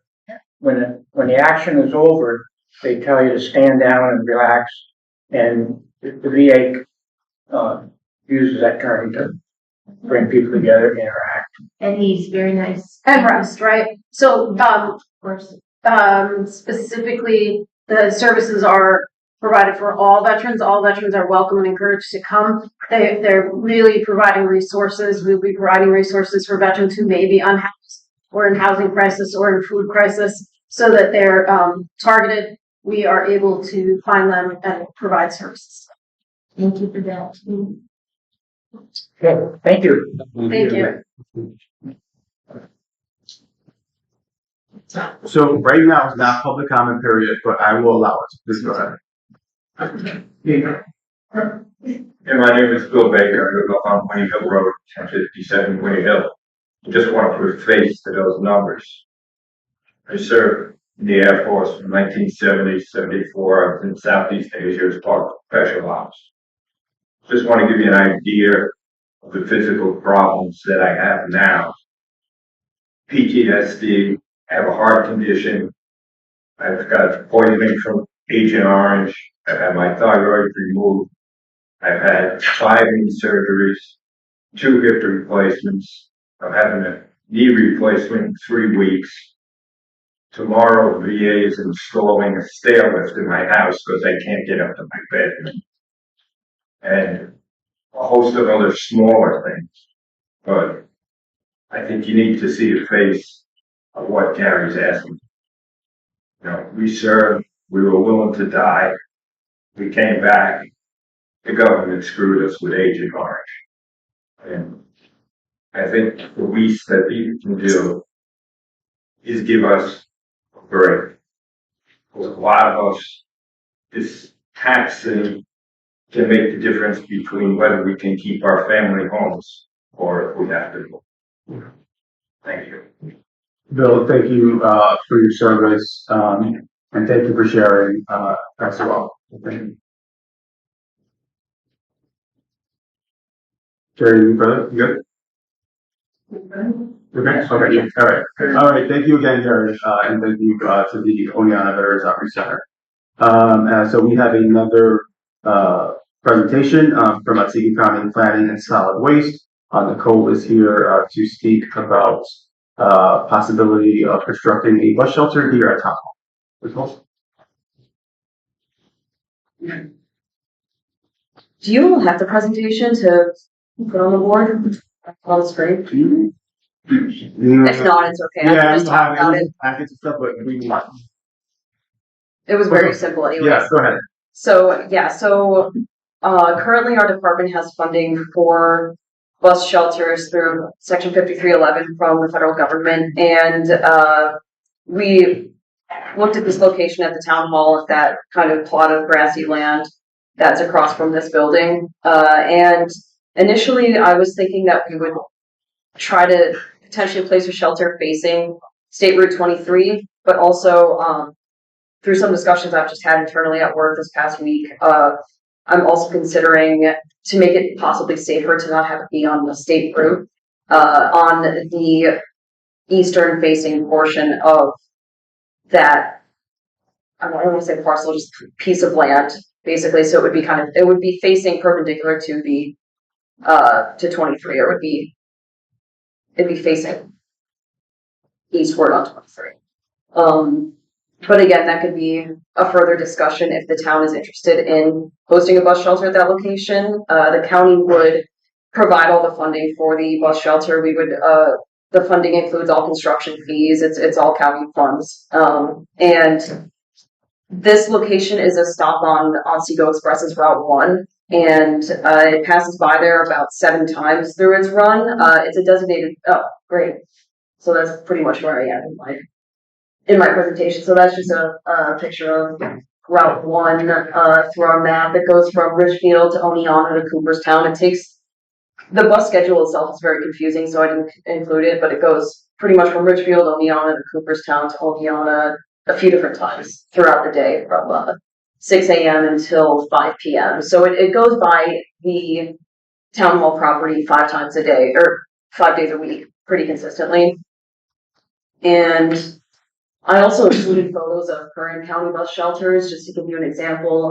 The 2 Richfield Springs shelters are the county's oldest, and we potentially might get them replaced, but that's just kind of an example of, those are kind of a smaller form of shelter, and then the Springbrook shelter is a little bit larger. I think that's our largest asset in terms of a shelter, and then we have the firehouse shelter as well. Oh, and that first slide kind of indicates what I was kind of talking about. Like, the square is where I was considering initially putting a bus shelter, but if you look at it, basically to the left of the square on the bottom photo, a bus shelter being the width of, so hard for me to describe that, but basically being more east facing than facing 23, depending on what works best for both the county and the town. And I guess you could go a few slides ahead now. So just a couple concerns: accessibility. With any construction of a facility such as this, we need to make sure that it's ADA accessible. So there would have to be, this would be included in the construction, but there would have to be kind of some sort of ramp structure or some way to be able to access the bus shelter without having to step up, basically. So there just needs to be a ramp set in place, which is why I was kind of thinking about different locations within that plot of land to put the shelter where it would be safest to kind of, in case somebody had a wheelchair or anything on wheels that they need to put up into the shelter. And another concern that I didn't put here is DOT right-of-way, because if we do have it close enough to State Route 23, we have to apply for certain approvals through the DOT. It wouldn't be difficult, but it would just possibly make the process a bit lengthier. And maintenance responsibility is sometimes a concern. There, in the temporary or the permanent easement agreement I had sent to all of you, I there's an option to choose either the county or the town would perform this maintenance, and that's a discussion that we can have between the county and the town. Currently, the county on non-county owned property does not provide the maintenance because in most cases, it doesn't really need, the shelters that we have right now don't need maintenance. There's not really any buildup of trash. There doesn't tend to be snow since they tend to be on sidewalks. But we can also have that discussion if that is a concern on the town's end. And I believe that's it. Anybody have any questions? I do. So because that's state highway, I guess you would call it, are there any concerns of, for instance, I mean, when the plows come through, if that's close enough to the highway, I mean, they're gonna throw snow right through the Lexan or whatever the glass is. Right. Is there any thoughts of setting it back further, or we do own the property next to it as well? I don't know if that was, discussed, the property where you can see the shrub to the right, we also own that. I don't know if it's That was not discussed. We could discuss it if that seems to be and a better the option. grassy area below it. I mean, if you put it perpendicular, like you mentioned to New York State, Right. Highway 23 there, down to the left, well, be to the left. Yeah, I mean, we have a lot of green space there that potentially put it offset off the road, and the ADA accessibility, since there's no curb there, will be less of a concern. And he meant to the left, to the left. Did I say You said right at first. Well, the bottom But it is picture. the left. Yeah, so now I The bottom see picture. that Picture's right. the land that's just cut off down. Oh, I see. Look at the bottom. And then I To the east. Yes, to the east. And, okay, yeah, I wasn't thinking about that part of your property, but that could definitely be something. And that would be a lot easier in terms of And safer probably. probably. Yeah. Plus our highway guys getting out of there, you know, line of sight. I mean, they're loaded. Yeah. Line of sight there is crucial. I would have to agree with Brett. After one of the other property, I wouldn't vote for it. Okay. We're open to any suggestions of alternate. I would think it's a great idea. I would definitely support it. Okay. So Nicole, if you want to like check out the properties that we own on GIS and then see. Well, Ryan's got it right there. He's got it. Okay. Perfect. Well, I mean, when you talk back with the group, right, like, you know, Yeah. to see what works better for them, and again, I don't know if your funding has requirements as well, but. Is it? Not really, Okay. to be honest. It's just Okay. bus shelters as long as we can. All right, perfect. Is this? Is this that old? That's the old one, yeah. That's what are we on? The garage. It's that the latest. It's the house. That's You can't get satellite on 2014? if you do the New York State Ortho latest. There we go. Okay. So yeah, as far as. And that's owned by the town. This is the town, this is where, this is what we're talking about right now. This is that restaurant.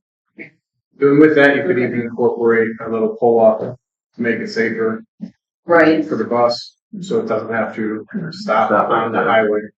I can't tell where if the shrubs would be in the way of that, but yeah, if not, then We don't want a chance of. Cut those shrubs down. right.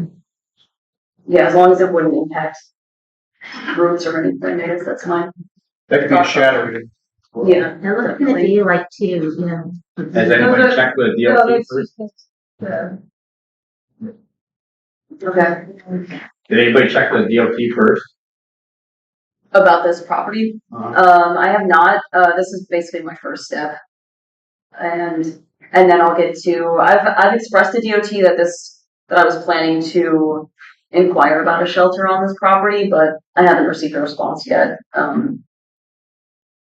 But I can reach out about both of those locations and see what their requirements are about a shelter that's actually facing 23, even though I think we're all kind of in agreement that it might not be the best idea, especially with highway vehicles. potentially getting snow inside the shelter if it's open towards 23. So yeah, I could get some answers from DOT and then reach back out. And also speak to my director as well about that parcel instead. Because yeah, we would love to be able to do that in a way that's least destructive to the existing property and, wouldn't take a lot of reorganizing of existing land. Possible. When you say there's funding available, we would have to go out and build it? You would just reimburse us, or do you guys just build it? The county would basically gather quotes for installation of bus shelters, and we would pay for it, and we're getting reimbursed through the FTA. Thank you.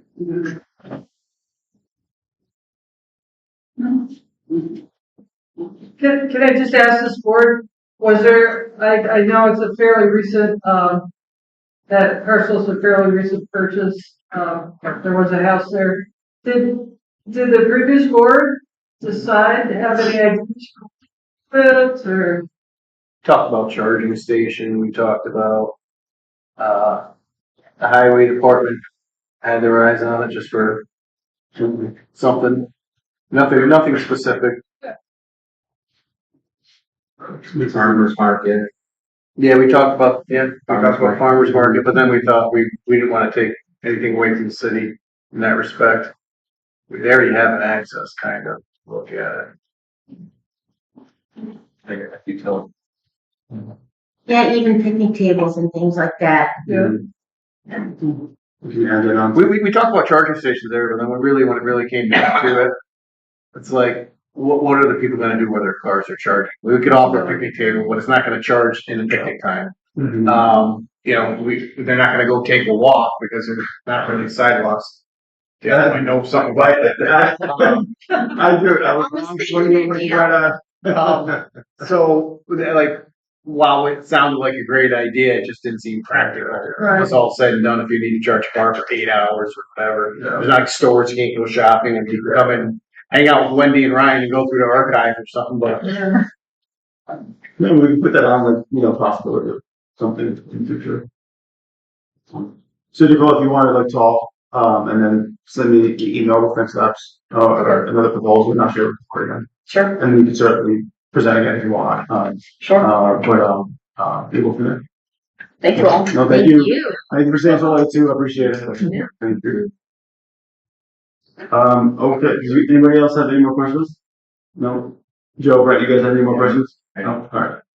All right. So we are going on to the committee reports and announcements. I just have some brief announcements. For those who don't know, we had our grand reopening for the pool, and that was very well attended. I mean, we had at least 100+ people there. Thank you to Joe and Nicole for all their help with preparing for the event. Thank you to Susquehanna SPCA for being there with their mobile pet office. To Brett Siegel Head Start was there enrolling individuals, sharing information about their program. And Clint, our code officer, volunteered his time and was our DJ, our MC for the evening there, DJing one of his many talents. So that was a great event. Thank you all if anyone came. The town has submitted over almost 1.6 million in New York State CFA, so consolidated applications for funding through New York State. So thank you all for your support with that. We have submitted for a updated comprehensive plan along with updating our town code. We applied for a solar panel project either on the highway garage or kind of like a solar canopy in the parking lot using our parking spaces as well. We applied for a feasibility study for development opportunities for sites that are not being used and other infrastructure, opportunities that we need. Also with a, specific, development focus of a indoor recreational facility as well. What else do we left? There's one more. Oh, and then we applied for about $900,000 to finish the Greater Plains Park as well. So creating a new egress for the Greater Plains School, along with a new pavilion, pickleball courts, and hopefully other splash pad as well. So hopefully we get the money for that, all those projects, because essentially all those are tax breaks for the community, so that we are not using taxpayer money on that. So hopefully we get something out of those. So thank you all for the support with that. To answer your question about the letter that was sent out, so myself and Otsego County Representative Hinchy sent a letter to the Otsego County Board of Representatives. For those who don't know, the town, many believe that we get all the tax revenue, sales tax revenue that is generated within the town. Obviously, the town has many opportunities that many of the simply Otsego County and the general greater Otsego County don't have. But we don't get all that tax revenue that's generated. Last year was the highest ever that we received, and it was $740,000 that we received out of almost over 10 million that we probably generate here, if not more. The data and the fiscal numbers aren't easily accessible because they're not provided to the public. So that information will have to come from the county treasurer's office at some point. Hopefully, we get those numbers. But the last item that was shared with me was that we do generate 60 to 75% of the whole sales tax revenue for the whole county. And we are only getting about 0.15% of that because there's an archaic formula that is very is not equitable by any means, and the county has established a formula called pre-exemption. So the city of Oneonta automatically get 12. Then another 12% goes to all towns and villages in the county, and then Otsego County keeps the rest. And so, our town residents, as a board, our town residents have shared that, you all deserve better, and deserve to have more equitable share. So then we can do things with fixing our water, having more staff, being able to have events, or apply for more grants. And so that's the ask, is for the board to, it's overdue. And it's time for them to look at this archaic formula because our town deserves better. So that, I hope that answers your question on that. Yeah, thank you. Yeah. You'll see shortly, we are announcing our budget season. These many towns in New York are prepping for their budget season, so we are announcing that we're scheduling our public hearings and workshops available for the public to share, what they would like to see within the budget, and also have providing feedback on items as well. And we'll hear more about a lot of the items that we talked about during many of our committees. But just really quick, at the legislative committee, we talked about solar. And addressing a lot of the outdated code and zoning instructions within our current code, and how do we navigate making sure that there's contingency funding for environmental discharging the equipment. And we also talked about automatic license plate readers. And as a board, we talked about working towards banning that as well here locally within the township, just because our Fourth Amendment rights should be protected here. And for those that don't know, what is that?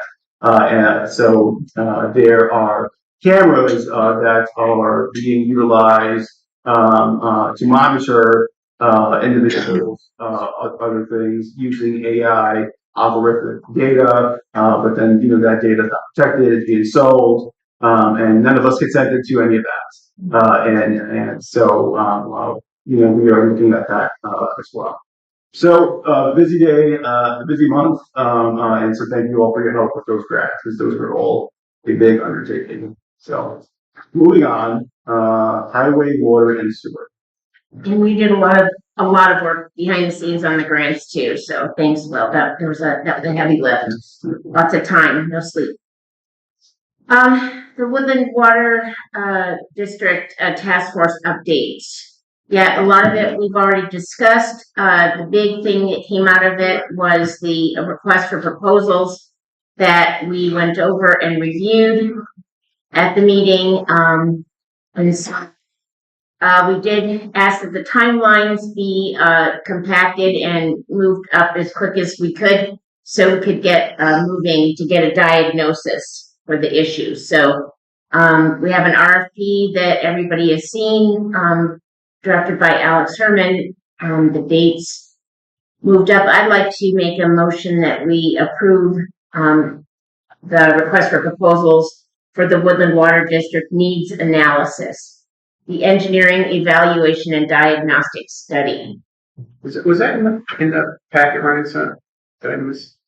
That was not, no. And it needs to go on the website too, so, yeah. So, No, it was Nicole who said it, right? Within the last 24 hours? I don't think so. No? No, that was something else. Oh. No, that wasn't it. Yeah.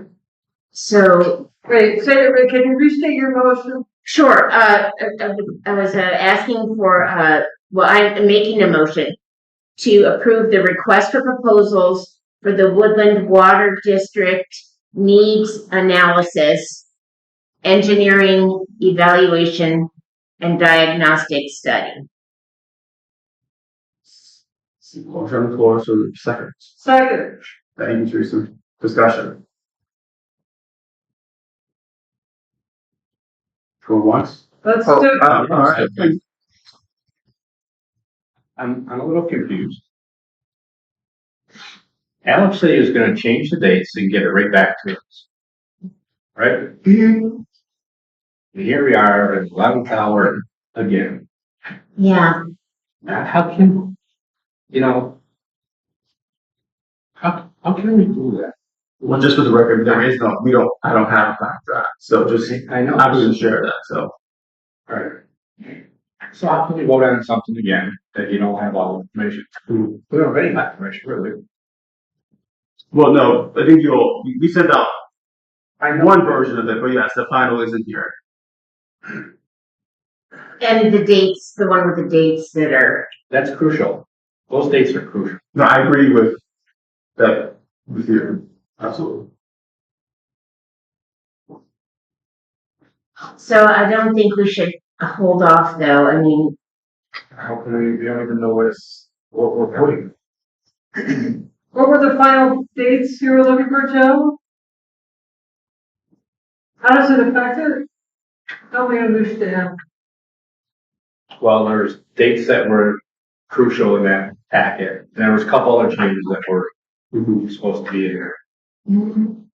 Because we could go out and get other proposals in the interim, corrections, right, for emergency. Right. So that had to be spelled out in that proposal, that RFP. Is this here, right here? So there's the dates on that. I should do That's not, yeah, that's the one that was, the last draft. So this is. In the meeting, we was supposed to send a revised one that's incorporated. Well, you didn't get it today? You got it today? I do not. You said I was gonna send it to you. I do not. So this shoot out 13. How can we issue one tomorrow? We don't even have it. No, that means that he's gonna put it out. The voting is today. That was the intention, and then it gets posted tomorrow.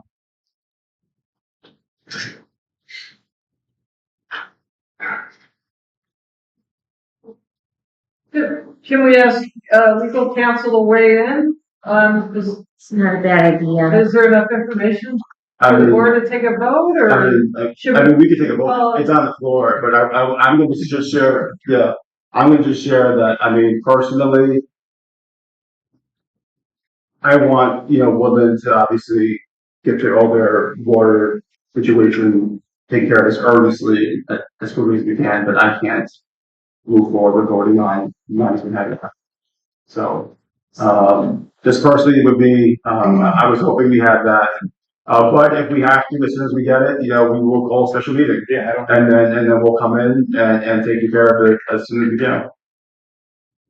Yeah, probably that's the best way. The meat of it was okay. It was primarily Yeah, the I agree, but dates. we were supposed to have it, and I reminded, and we talked about it. Should this board just, would it be easier for the town clerk if we just schedule a special meeting and right now, and then, for some reason, we don't have the information, we could, cancel it, but I don't Schedule know. it tomorrow. But we have time on her today. Yeah. That was supposed to be what, 3 days? But also, I mean, this is also an emergency, so I would ask, the town people deserve that to get taken care of as soon as possible. It's also as feasible as well. It says, but as soon as we have the RFP, we will schedule it. So.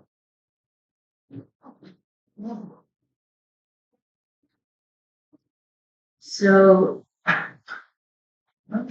said the motion on the floor, unless you take it away or. no, so is it best to, Chris, to rescind the motion or to,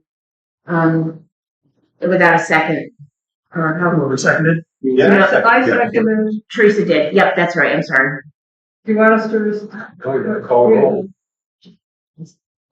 So, No, I mean, because she still has the opportunity to rescind the motion, right? yeah, but I'm trying to vote on it, we're trying to make conditionally approved. It seems like the general feeling of the board is, we need to have a final draft from Alex. So I would be fine with having an emergency meeting in the near future to go ahead and take the, rescind the motion, Chris? Okay, so I'll just say I rescind the motion. Anything else required for me? Do I have to rescind my second? No, because it was Okay. first. So. Yeah. Okay. Okay. The next thing on the agenda, East Street culvert update. Alex Herman did locate a culvert, a galvanized culvert, so it should work. So they're staying hopeful that we can get that done sooner than later. So we're not going concrete anymore? not at this point. If that he feels it would be durable and do the job, and it was an aluminum culvert. So Trish, where is this then? For East Street. Aluminum culvert for East Street. Yep. That was painted. Yep. Yeah. So that's encouraging because that way we can address that much quicker. Cody got the final plans on Alex? Don't know that. I haven't seen. Yeah. Okay, moving on. We have to just do a bit of housekeeping to approve the new hire, Tanner Cole. Of course, Cody has that latitude to do his own hiring, but the board always formalizes it with a vote. So I make a motion that we approve the new MEO hire, Tanner Cole. Second. Any discussion? No. Standard for Jordan Murphy. Roll call. Bill Kent. Yes. Teresa DeSantis. Yes. Ken Morado. Yes. Alderman. Yes. Rivera. Yes. Motion carries. Thank you. You will get right on, before we close out a highway, we'll get on with Alex. And also, we talked about the West Oneonta sidewalks, the section of sidewalk the DOT specs that we pointed out have made the bids come in so much higher. So, Will has an idea, to, in the future, reaching out to the DOT, for some assistance with that. So, you've got other things in the hopper with them, and when you get those done, we could do our best to see about the sidewalks in West Oneonta. Which makes me think about the bus shelter too. People walking to get to that bus shelter. You know, they need to have a sidewalk to get there. No, it doesn't go that far, but at least it gets to Forest Lane. Yeah, sidewalks here, but they're paved. So we really should get DOT to do all of them. Right? Right. Especially if you put bus shelter there. Like, a resolution to the DOT, petition them to let the DOT know that the specs that they've, given us make it just exponentially higher, to get that segment of sidewalk. Okay, I guess that's it on highway. Anything else from anyone else? Okay, go ahead. Thank you, Will. So we are going to, thank you all for your work on those items. That's easy, those things moving. Public safety. Thanks, yep. In public safety, we had a resident from Richards Avenue. Melanie came and addressed the board, on behalf of her and some other neighbors who noticed, the ongoing speeding concerns, children from the All-Star Village, visiting in the area, playing ball, worried about traffic, speeding along down Richards. So, we're going to move forward, and look at some sort of calming, bumps or something, get that going. Cody is aware and it's on his radar to do something about that, to slow that traffic down on Richards Ave. So that was all I had on that. Yeah, I think, right, they said the you don't believe those are very expensive, right? Possibly. Common ones? No, I mean, relatively, they're not good. I mean, a lot. I mean, I don't know what your version of a lot is, for $100,000. Oh, I mean, yeah, versus, several hundreds of thousands for a project, yeah. Oh, Yeah. Low cost and, yep. Tricia, why don't we talk about highway super and that? What's the project status? Blanchard Bridge or I have Culvert? heard nothing. Does anyone know? Yeah. Yeah, I think the DOT, they're still working on it, and when they get things done. Well, they were still fixing up, they were still dealing with the property. You mean with, Purchasing? Yeah. Easements? Yeah, the easements and stuff like that. NICEC did the gas. They had to look at the gas. the gas is done, yep. Yeah, the gas is all done. I thought the right of way, I thought we finalized the right of way, we signed that. That was the last, update. Thank you, and so we had closings and all that on their ends, who knows? Yeah. Part of the Judas as well. Yeah, I haven't. Can't imagine they're scheduling for this year though. No, It's kind of complicated. yeah, it's got, none of that has happened, yeah. We're not doing that, I mean, that's. No, I'm just making sure. Yeah, but I'm making sure everyone knows, so they don't think that it's not, that's that, are just not doing anything. Yeah, Rich New York. Yeah. It's 100% funded. Funded, yeah. Does it cost us anything? Yeah. Thank you. Yeah. Anything further for public safety? You right, legislator. Legislative committee met on, last Monday, and we're gonna ask Trish for short-term rental update. Our next meeting is Monday for short-term rentals, Monday at 5:30. And we discussed the 250 feet, buffer. This is for future applications. The 250 feet buffer to help, with the density issues in neighborhoods. So Teresa, anything else that we wanted to include? I think that's good. The buffer was the biggest. I do have my notes.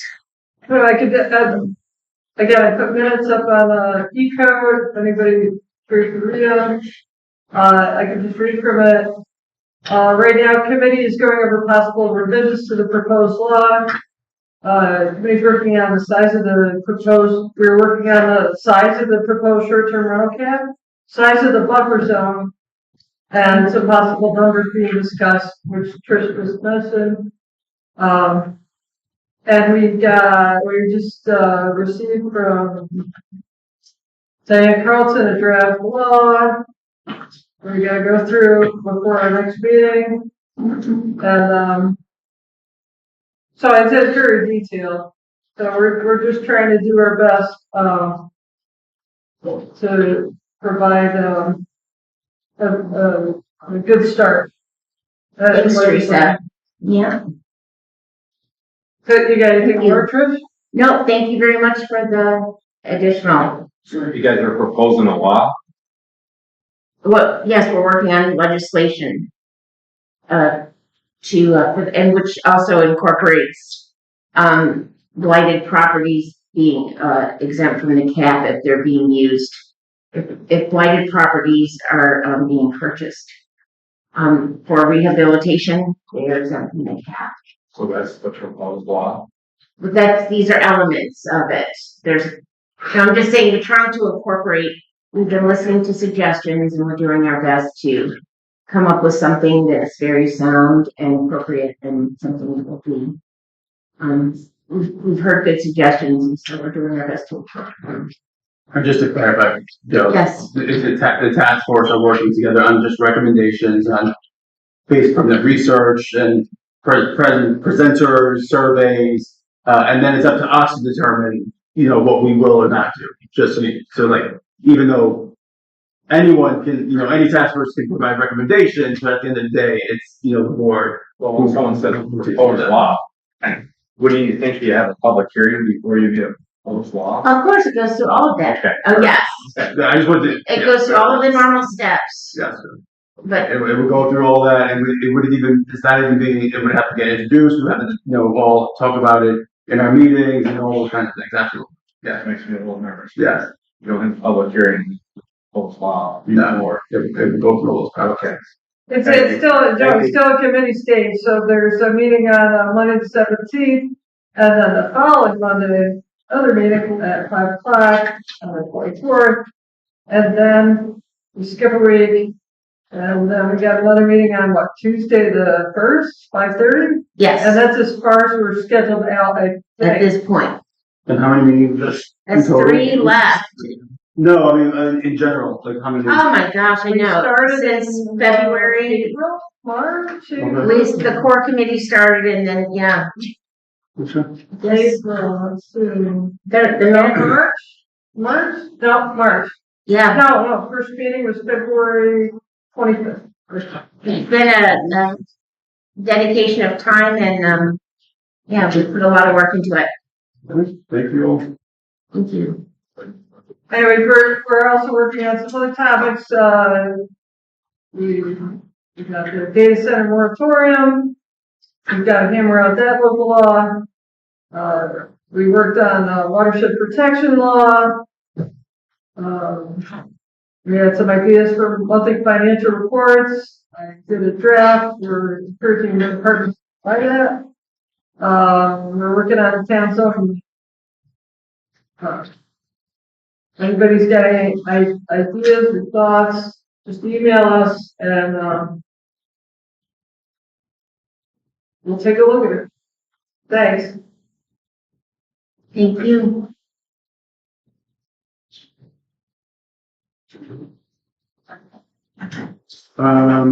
Okay, Take it, Will? yeah, sorry. That was, all right, so we have to, we're gonna have discussion on local law amending section 65-1 of the town code, regarding, professional, escrow fees.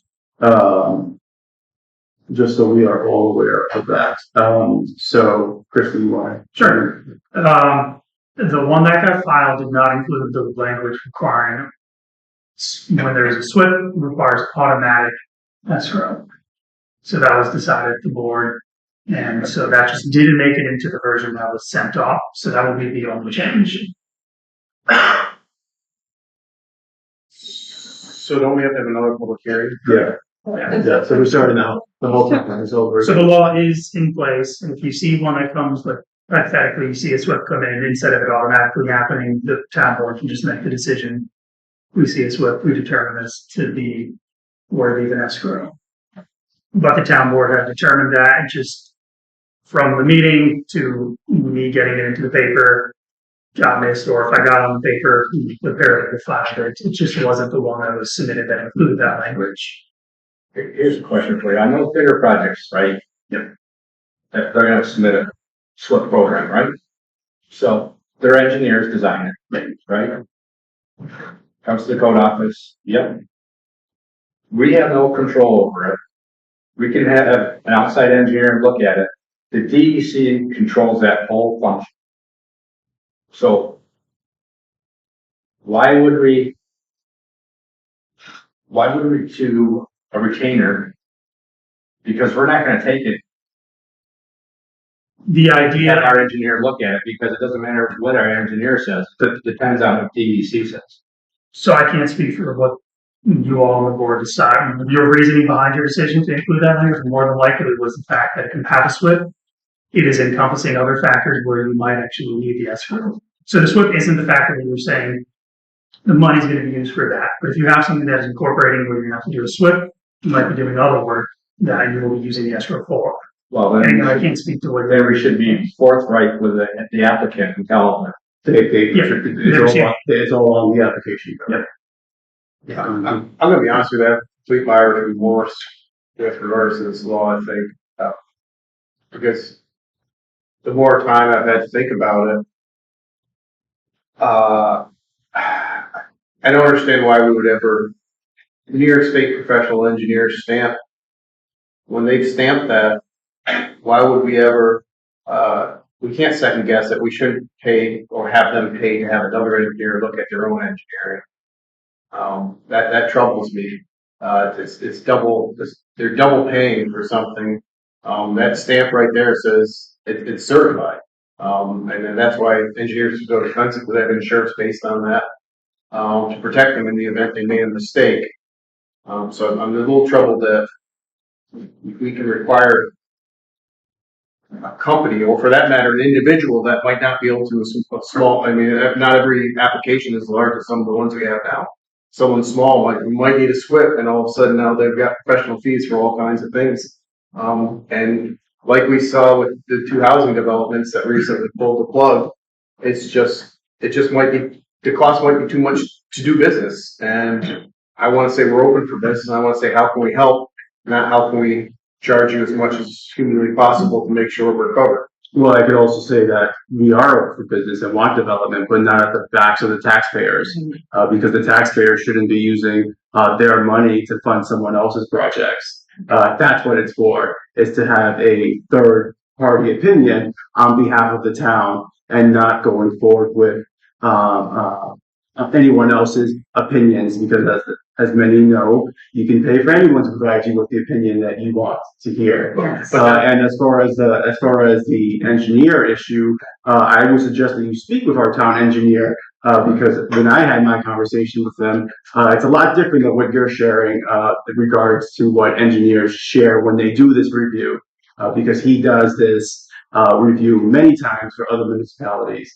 And so he's not necessarily saying what they're doing is wrong or right, but it would just be double checking their work and just making sure it's the best interest of the town, etc. So it's a common practice that's happening all across the state, if not the country as well. And we all voted unanimously for that. And I think we're also focusing on one aspect, right? Just the engineering. And that's not just, we're not saying this is only solely for engineering, where as we can see with other applications, it's for planning experts, because not a single one person here is a planning expert. So when I can sit here and say that we have planning experts that are looking at every single document to provide the best opinion for the town and the planning board, and as you said, the most difficult applications that we have ever seen. That's why it's there, so that the taxpayers, as it has happened in the past, are the ones forking the bill for our applications that come in. And so, I think many developers who know how to do business understand that this is part of it, and that the town has just needs to modernize of it, and us doing this on behalf of the town and the applications now just solidifies their investment even more, because now they can share with their investors, their bankers, insurance companies, that they had many levels of reviewing it. And so this is just, we're not making any money by any means. We're not keeping the money. It's just using that money to provide the town and all the members serving on their volunteer committees with the expert knowledge that they need to make a decision for the town. Well, maybe I should rephrase that. I'm concerned about the trigger. What triggers the expert? And because not every project is this big. I understand Old Star Village. It makes absolute sense.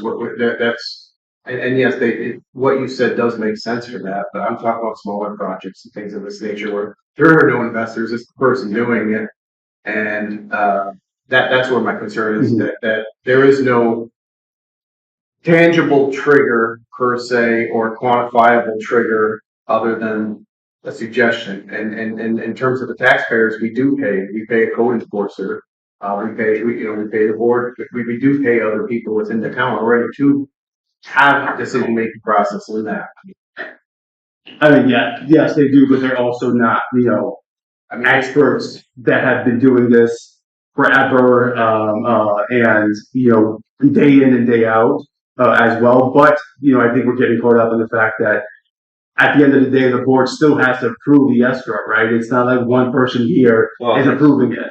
And so it has to. That was the point of law that I brought up, is they had to be a town board approved. We haven't approved anything.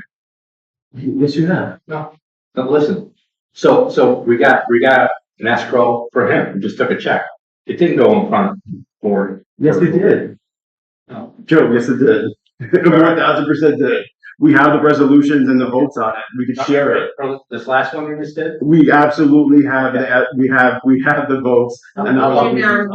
Oster Village. Yes, I should certainly show it to you. We all voted yes for it. On it. As a board member too, I'm not glad that we They have have two escrows because they have two applications for this question. Because there's two applications, and that's what the guidance said for us. I remember voting that one. No, we did for sure. For sure. I have a question. I got the language for that came from the town attorney. Was that the idea to revise this come from the town attorney, or did it come from the board? Where did it come from? Where do you revise? Just my phone. No, you were saying that you wanted to amend the second. Oh, yeah. So the town, Is it originally, I can't remember if we were the ones who proposed it or the town board proposed it, but the town board voted on it.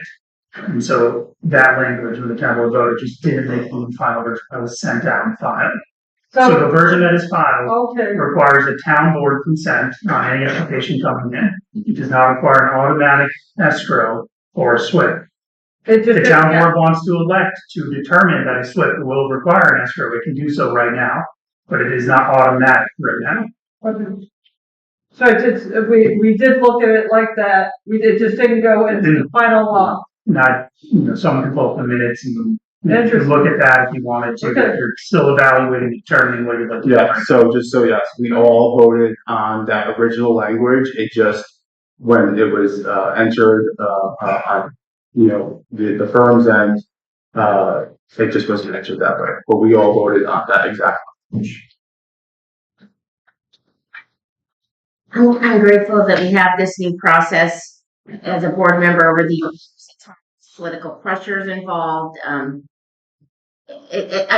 want to do things the right way. We've also learned too, looking at past projects, the engineering that we always get, that we often get. It's nice to have another set of eyes on it, from the developers engineering versus it's nice to have a set of eyes for the town. So as a board member over the years, like I said, political pressure, I'm grateful for this. I think we're going to have quality products as a result. I think it will be better done, and I'm looking forward to doing things what I feel is right and doing them the right way. So it gives me more confidence going forward. So that's all I have. Trish, you said on several occasions, projects were influenced by political pressure.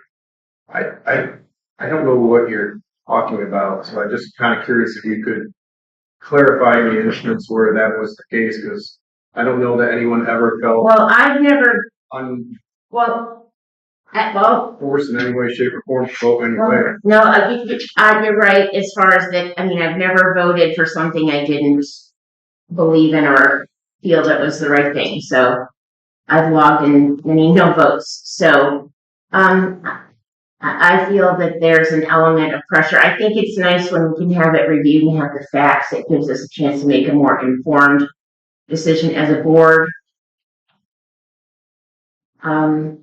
Listen, I agree with that. I'm not going to disagree with that. I just, like I said, I'm just concerned about the trigger. What triggers without anything specifically written. Any kind of quantitative. So I mean, yeah. So I look, that's my opinion. No, I I just want to clarify, like, so again, we had that whole conversation at that initial resolution that we passed. And so it's the only issue is, even with that language that we all voted and agreed on, it still comes to the board, right? Like, so the board, there's a resolution, we all discuss it, we enact it, so it still comes to it. So even if it's a smaller application, it can still come to the board, and we could say, oh, actually, we don't, obviously, I hope, we don't get many of the, large applications as we have been, but it could be just that, hey, we think we just need a traffic site. Again, I just said talk. And it's not needed to be the certain amount. That's at our discretion. So we have it. It's just the ones that we have had, weren't that way. So if the town attorney's trying to fix, this is like this is trying to put in what got left out. But yes. So we're not voting anything. We're just setting a public. No, we have a civil on the amendment. You would have to do an amendment. So we're voting on the amendment that was in the packet, and then we have to set a public hearing on the amendment. So the law is on file. So the law is filed. It is a valid law. And so an application comes in, the town board, you have the authority to determine if an escrow is appropriate. So this would be an amendment to that law. So to your purposes, if you have different ideas and maybe now how you would like to view the law, you could think of how you might want to amend that in a different way.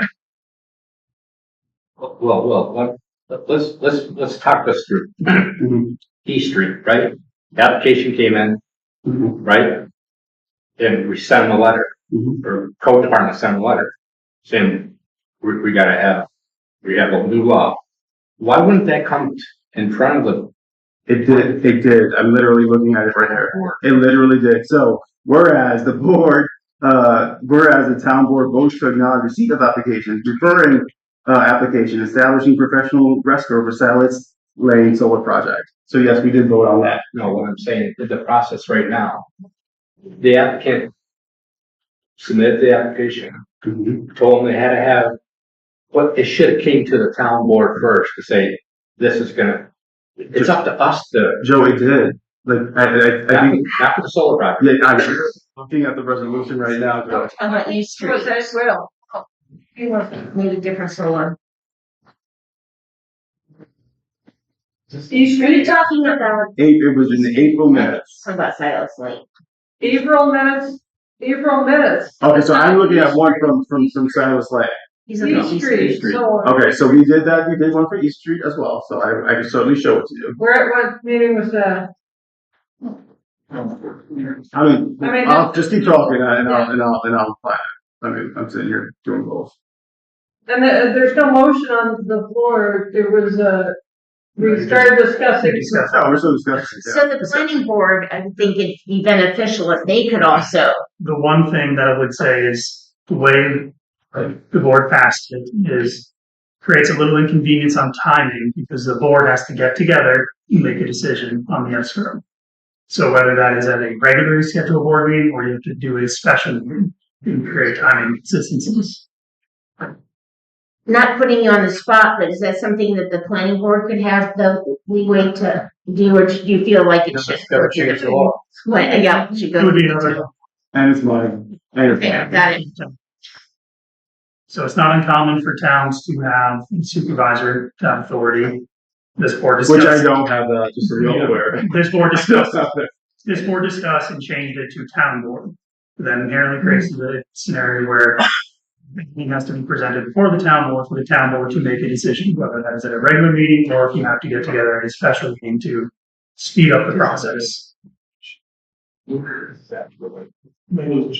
so what happens is someone applies for the application, and for the last ones they applied, both, Clinton and, the planning department asked for this, for, escrows, for the expert fees, so it came to us, and then we passed the resolutions on to. No, I'm just saying, like, say someone finds out they have to pay this fee, and I get it, they say, you know what, I'm just not gonna do it, lose their application fee. Absolutely, yeah. Again, I mean, and our application fee is a lot minimal versus others. Again, they have to still do all this, and it's like I'm not $10,000. disagreeing. I just want to know what the process is, or what it's gonna be. So I I'm think, not clear. yeah, so the process is, right now, what we voted on. At the end of the day, if us as a board, or the planning board, or, the code officer feel that a escrow fee is needed for an application, we have the authority to enact it, okay? So meaning a resolution will be here, there'll be discussion on all this, just like we have, and then, it will pass or not, okay? Then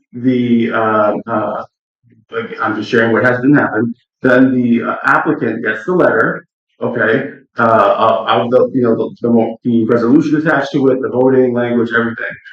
They decide if they're going to pay for it or not. And if they don't, they get a letter from us, like others have, that, their application is suspended, or denied, whatever it is. And, because they didn't follow our local law. And so that's what happens. I remember talking about the solar project, but, and I don't recall a resolution for professional services.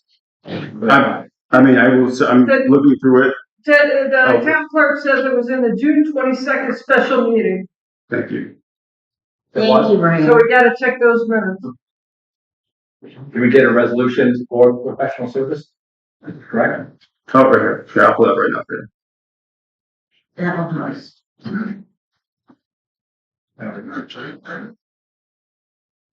Yes, June 22nd. Resolution of receiving an application, refer an application establishing professional escrow fees for East Street Solar Project. That's all I want. Yep. Thank you. June 22nd special meeting, we all voted yes. And they agreed. They did not. We And their sent project, another letter too, correct? we sent them 2 letters, and their project is suspended. Okay. That because they didn't pay their escrow, right? Absolutely. Okay. So it worked. But yes, so again, they're all going, the resolutions are all coming in. And I don't have sole authority to, enact it. So we're still here discussing to fix what's enacted at the state level versus what we voted on and passed. So look, this is sort of like a patch. We put the patch on the tire's got a hole, put the patch on. But to speak to what the other end of the table is saying, if there is some sort of, almost like with the data center law, is there like a threshold trigger? Like you guys are saying, I don't know if there's some way to build that into the verbiage of the law or not. I think Government, where, the way it is right now, we're receiving all of them. But if there is some way to screen out the smaller projects, it's up to our discretion at the end of the day. So it could still come here and we all could vote no, or majority says yes or no, whatever it is. And so it's up to our discretion to even enact it or even push it forward. So, Could be built into a future revision of the law at some point. Absolutely. I mean, anytime, we could change anything anytime, yeah. At any time. But I mean, we still have to be the ones enacting it, right? Like, so no matter what it is, we are the ones enacting it. We're enacting the amounts, we're enacting, timeframes, whatever it is, it's us who are doing it. No sole person here or planning board or code officer is the one doing this. We are all voting on this just like we have been. I mean, we can certainly send a step by step, guide if you all wanted, but we've been doing it Right. correctly since We've had we special have. meeting to expedite. So do we have a motion on this? We do not. I'll make a motion. I make a motion, we vote to approve the local law, amending section 65-1 of the town code regarding professional services.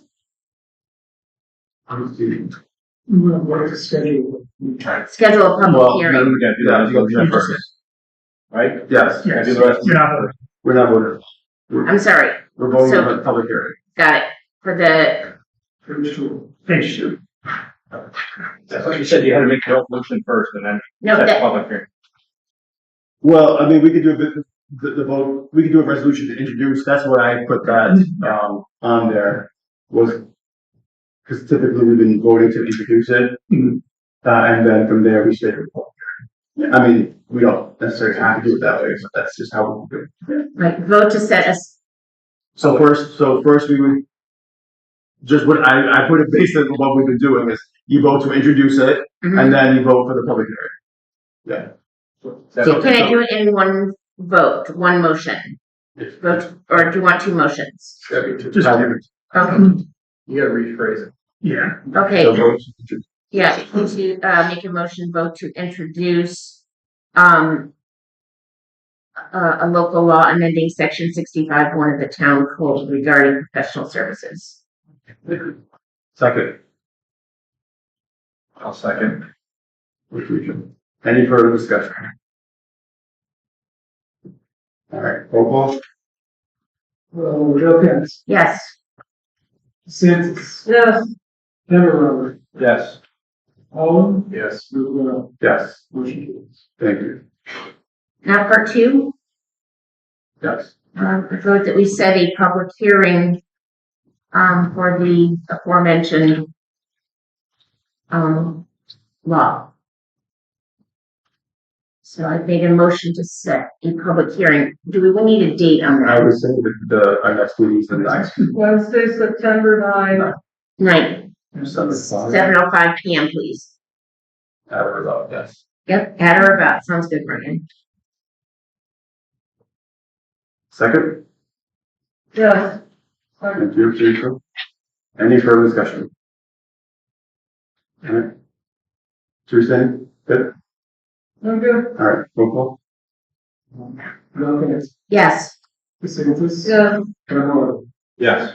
Holland, Yes. Rivera, Yes. motion carries. Thank you. Thank you. Okay, now we also have, a discussion on the zoning map amendment application, for Cooperstone Offshore Village. That we have, all have had in our packets.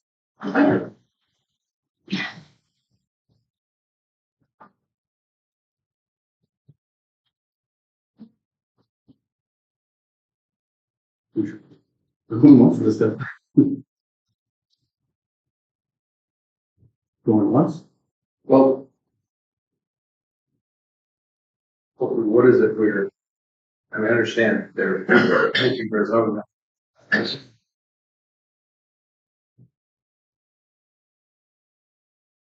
Are there any, has the town recognized any proposed problems with said amendments, or So I believe, we all got the maps, it all makes sense? yeah.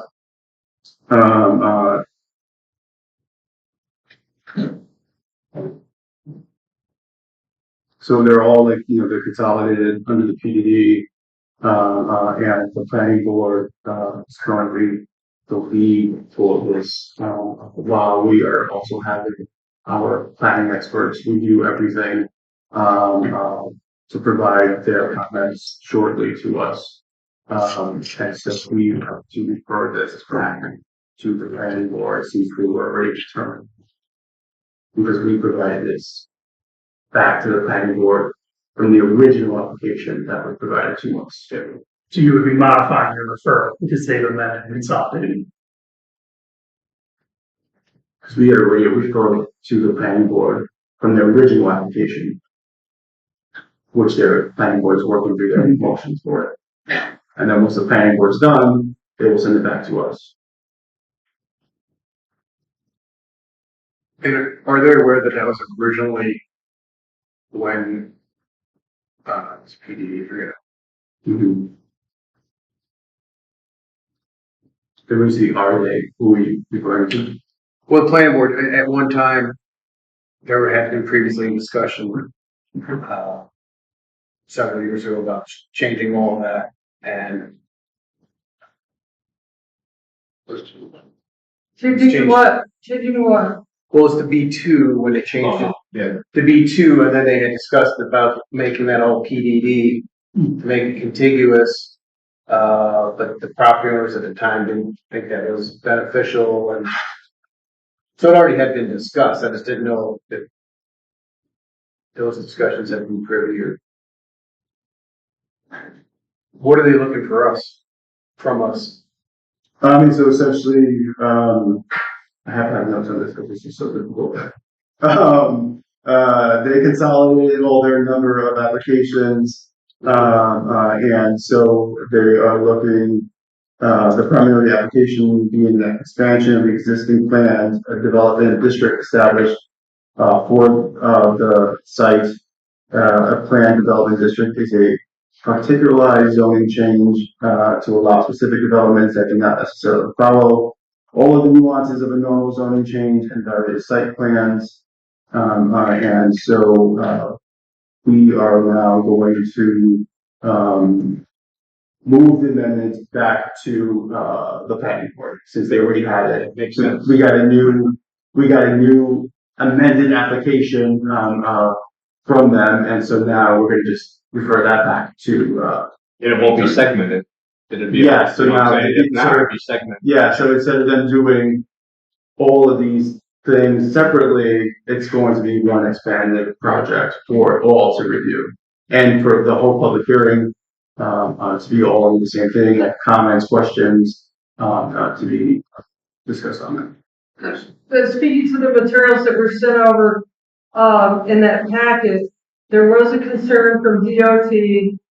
I'm wondering, was it addressed, saying that the DOT believed the maps that were produced were not, did not accurately take into account the actual DOT borders. And did you guys catch that? The actual what? The DOT and the DOT's comments, they said. No, I got that part. I'm glad you said the DOT, and then I heard borders. The border. Borders. The DOT boundaries of they said they weren't accurately represented on the. On the setbacks, Yeah. the right of way. Yeah, that's what DOT said. So, I mean, because if we're referring it back to planning board, we're saying it's completed application, is that correct? I mean, if we're giving a send back. Well, I mean, there are also been conversations with, Flint, and their attorneys, as well. So that could have already been answered, as well. And I'm not versed in what's happening at the planning board, as right now with that application. But Because they already have that, so the planning board has all this. No, I know, but You're not making a final vote. Yeah. by us sending it back to them, we're basically saying that we agree it's completed application. No, because they're gonna have to send it back to us after. They're gonna send it back to Okay. you. Yeah, so they're gonna get it, they're gonna do their planning board stuff, then send it back to us. And DOT, that was the first comment. DOT's Probably gonna So that contact like was, 3 or 4 times well, so the comment that you got. because of the that, final design. yeah, that was from the first comment. Oh, okay. And so Okay. then they submitted new designs that they're still waiting, feedback on, Okay. as well. So the town board is still waiting and won't receive yet Okay, I the just want to make sure recommendation you're of the planning board. And then once they have that recommendation, then we're ready to start moving. okay. Yeah. And as part of those recommendations, again, our planning consultants are reviewing everything. They have been in conversations, with,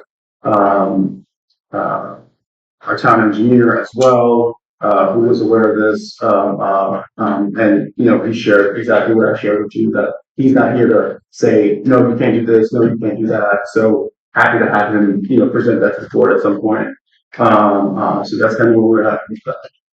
And then on the 17th, is their, public comment, period, where, the applicant is doing a presentation, and they encourage us all to, be there if possible, and just hear, as well. Or others to submit their comments. Well, question, did Highland give any feedback yet at all on the application? Oh yeah, there's been conversations like back and forth on it already. Yeah, lots of stuff. Can you get that information? Yes, we're gonna get a, oh no, you're definitely gonna get all those. So, they're gonna get a full packet, produced, so the planning board's gonna get it all, and then we're gonna get all those too. Yeah. Thank you. Yeah. But I can tell you that I spent lots of time trying to learn this process along with the other applicants that we have had. So, so that's where we're at. So you have to just do the referral to,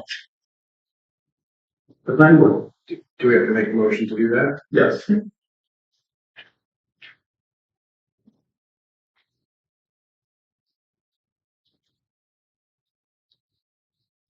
Would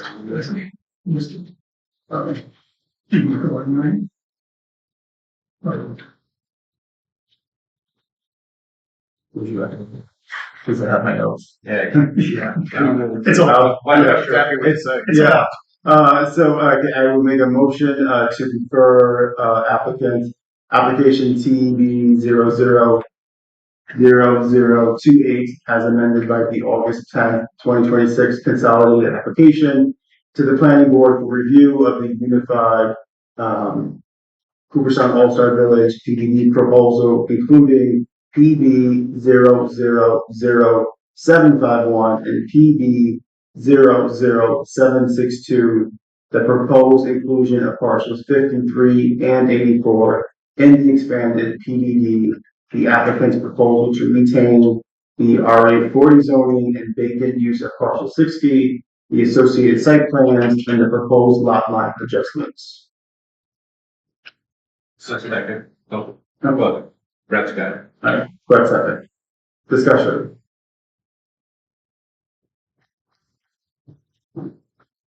Once. Or twice. I just want to say, reminder, there is the public comment and presentation coming. Encourage all who have asked us questions, and we all know we can't talk about it, but have them come to it. And I certainly have been getting many questions about it, but I encourage them all, everyone to come, and I try to make what I thought I had available to the public, but I'll make sure everything is available and up to date as well.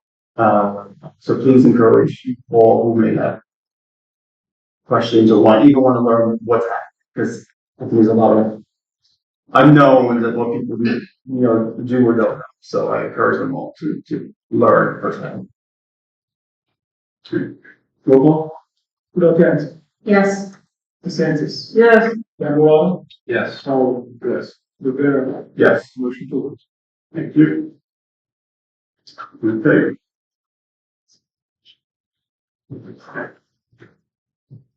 All right, facilities tech and parks. Could we do the destination Oneonta request? They just had to leave. Thank you, Teresa. Oh, yes, Let's- I mean, but, Oh, sure. yeah, you guys can. Pavilion update. So we got our 2 estimates in. With brand new pavilion. Eastman Associates was $361,000.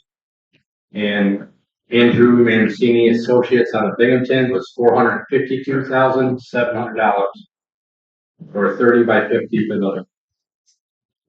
Obviously, we don't have that to spend, unfortunately. So the process going forward, this is new to me. Do we have to send a letter to both of them? Yeah, who will draft that? Okay. It's not on us. I'd not send it to, Ryan Burns now, but yeah. Okay. And then I don't know why this is not here. Great Plains Transports, they're closed. They're locked up on stage. Yeah. Yeah. Why that's not. And then So just backing up in terms of pavilion, I think we need to, maybe at our next parks and facilities meeting, reconvene, have a discussion. We were given some money for that. We would hate to not use it for that. it was a earmark, really. So we'll have to come back together and discuss what are the next steps with that. I mean, I was down there today. It is a nice, still a very nice spot, picnic area without even the shelter. But maybe there's some other options, to scale back the project or potentially, have a volunteer day or something to that nature. Whereas, I mean, the Amish get together and raise barns in a day. Maybe that's something we could potentially do as well. There are, with the money we have, there's no reason we couldn't raise that, to some extent. So that's something we could discuss at the next meeting, which direction we want to go with that. Because we definitely have sufficient money for the materials. It's just when it gets into the insurances and prevailing wage and things like that, it just obviously has gotten out of hand. We know that's significantly more than it should be. So we'll make a plan to discuss that at the next parks and facilities meeting. And if anyone in the meanwhile has any ideas other than potential old Amish barn raising, throw them our way. We'll definitely throw them around. Joe and I talked about this too, and so, I'm gonna be talking with Chris about like, we did the bid process, we followed what we're supposed to, what are our options after that, so. As soon as I know, I'll let you know, and then we can, figure that out. I mean, if we have to talk about it sooner than later too, so that we can actually get built in time. Well, I mean, the rental season's near ending at this point. Oh, I mean, for next year. Yeah. I was gonna say, I mean, it's a shame, the bid process, and this all has to be this way. I'm mostly certain that a local contractor put that up for a quarter of the price. But we'll have that discussion. And so we don't forget, Destination Oneonta had made that request at our Parks and Facilities and Technology meeting, the last one. We had representatives here today. Mrs. Zeski. So I guess I'll put a motion on the floor that we provide Destination Oneonta a waiver for the fee of the rental of the pavilion and use of the park for their event this year. Discussion? And they usually give us do they usually give us Yes, they said they would put us on a forward policy as additional insured. I think we got it too, actually. I feel like we did. So as additional insured, there's no liability, there's no cost to us. It's a great, great event for the community. They're doing it. So it's a great use for the park too. Sounds good. Roll call? Yes. Santos? Yes. Cameron? Yes. Oliver, Yes. Rivera. Yes. Motion. Just one other update. The pool. So the fence has been installed around the holding tank, so it's safe haven now. On there. And they paved the road to the pool today. Yeah, I saw that. I went to go look at the fence. I'm like, come on. Paved Good, place. good thing. Because it was saving place. So, good. All right, so I guess we're done. Yeah, I mean, just really quick on the pool though, we didn't have to, we are going to have to incur some extra costs, with lifeguards, for that, because with our health inspection, we gotta get a gate fixed. Gates fixed. Oh, it was fixed already? Yeah. Perfect, thank you, Joe. Only on the fence. Fix it, oh, good, thank you, I didn't know that, so. Free of charge. Yep. Thank you, Oneonta fence, and thank you, Joe, for overseeing that. Yeah. So there's all that, but there was a couple of hours, I guess, or that we had to figure that out. So, thank you for that. Now I can't. Sorry.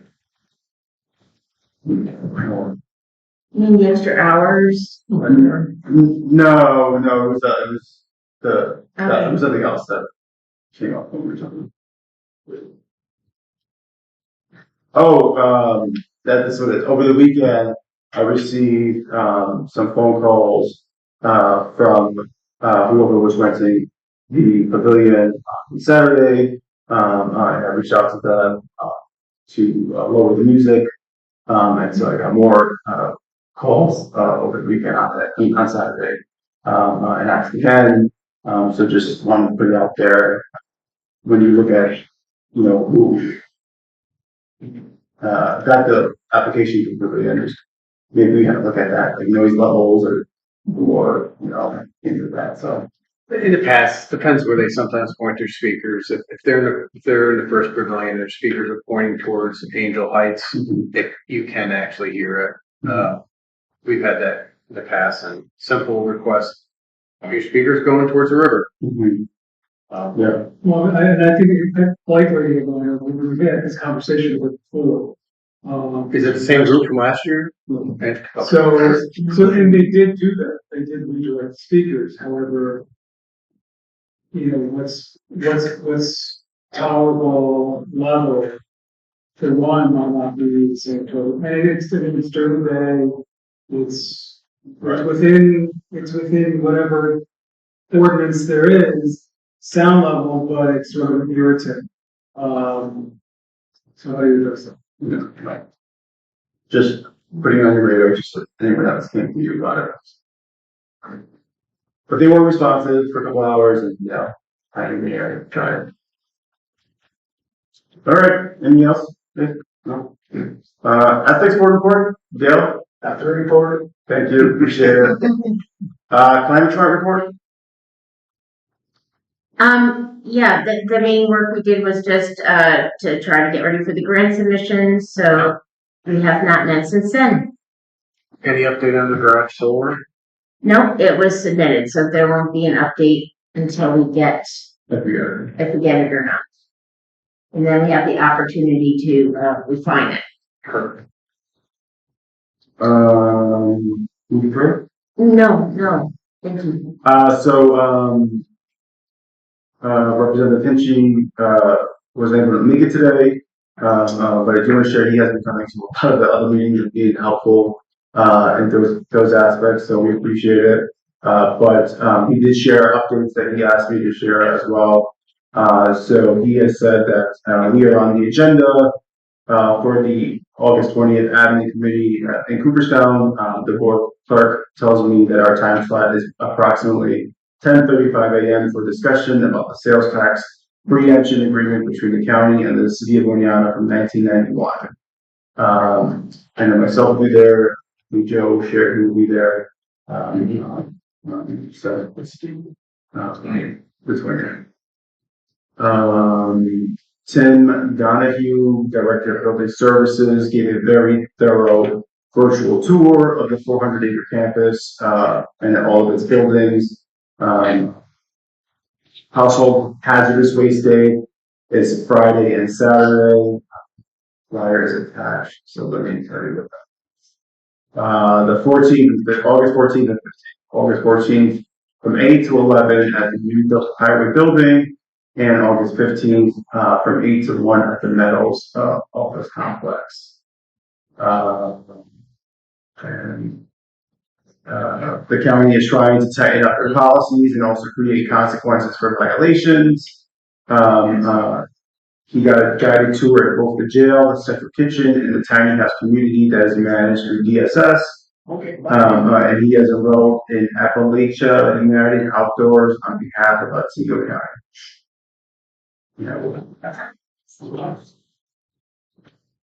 So thank you for that. Oh, and Ryan, you have that as well. Oh, we all got that, but let's put that in minutes. All right, town clerk report. Nothing to report. I wanted to throw back at the board, encourage them to set a public hearing for that within the water. So if we're gonna do that, or no? Rather than going out, let's just do it, set it, and then okay. For the resolution for the within the water issues. Yeah, I mean, we can certainly, Good thing, we could have it by Monday. yeah, I mean, Except for me, it's Wednesday. tomorrow, Yeah. Monday, Friday. I mean, if it's done, we should get it immediately, so if you wanna set it Friday, Monday. It's supposed to be at least 3 days notice, or as is As practical. is practical, but I know, but as, we shouldn't be. but as we have seen here, as we have seen here, this is a huge public safety issue that I would think that would oversee that, and we've also had other meetings less than that as well. Wednesday, we have. I would actually say Monday, so that we can get the RFP ready to go out. Yes.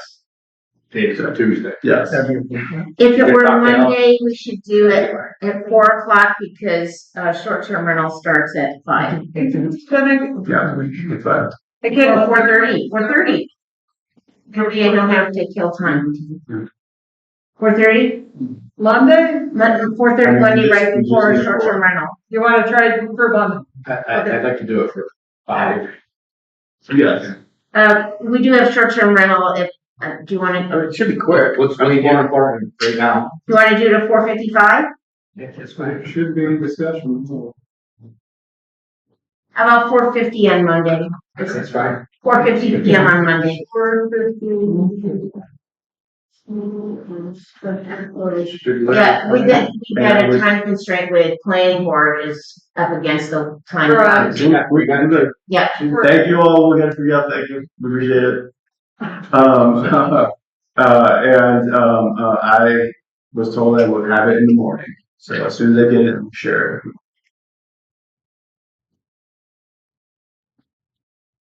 So you've already, I had an email queued up, but you've already got it. Thank you very much. It's gonna change the date, go out for Tuesday. I would land up. Okay, just so that's on here.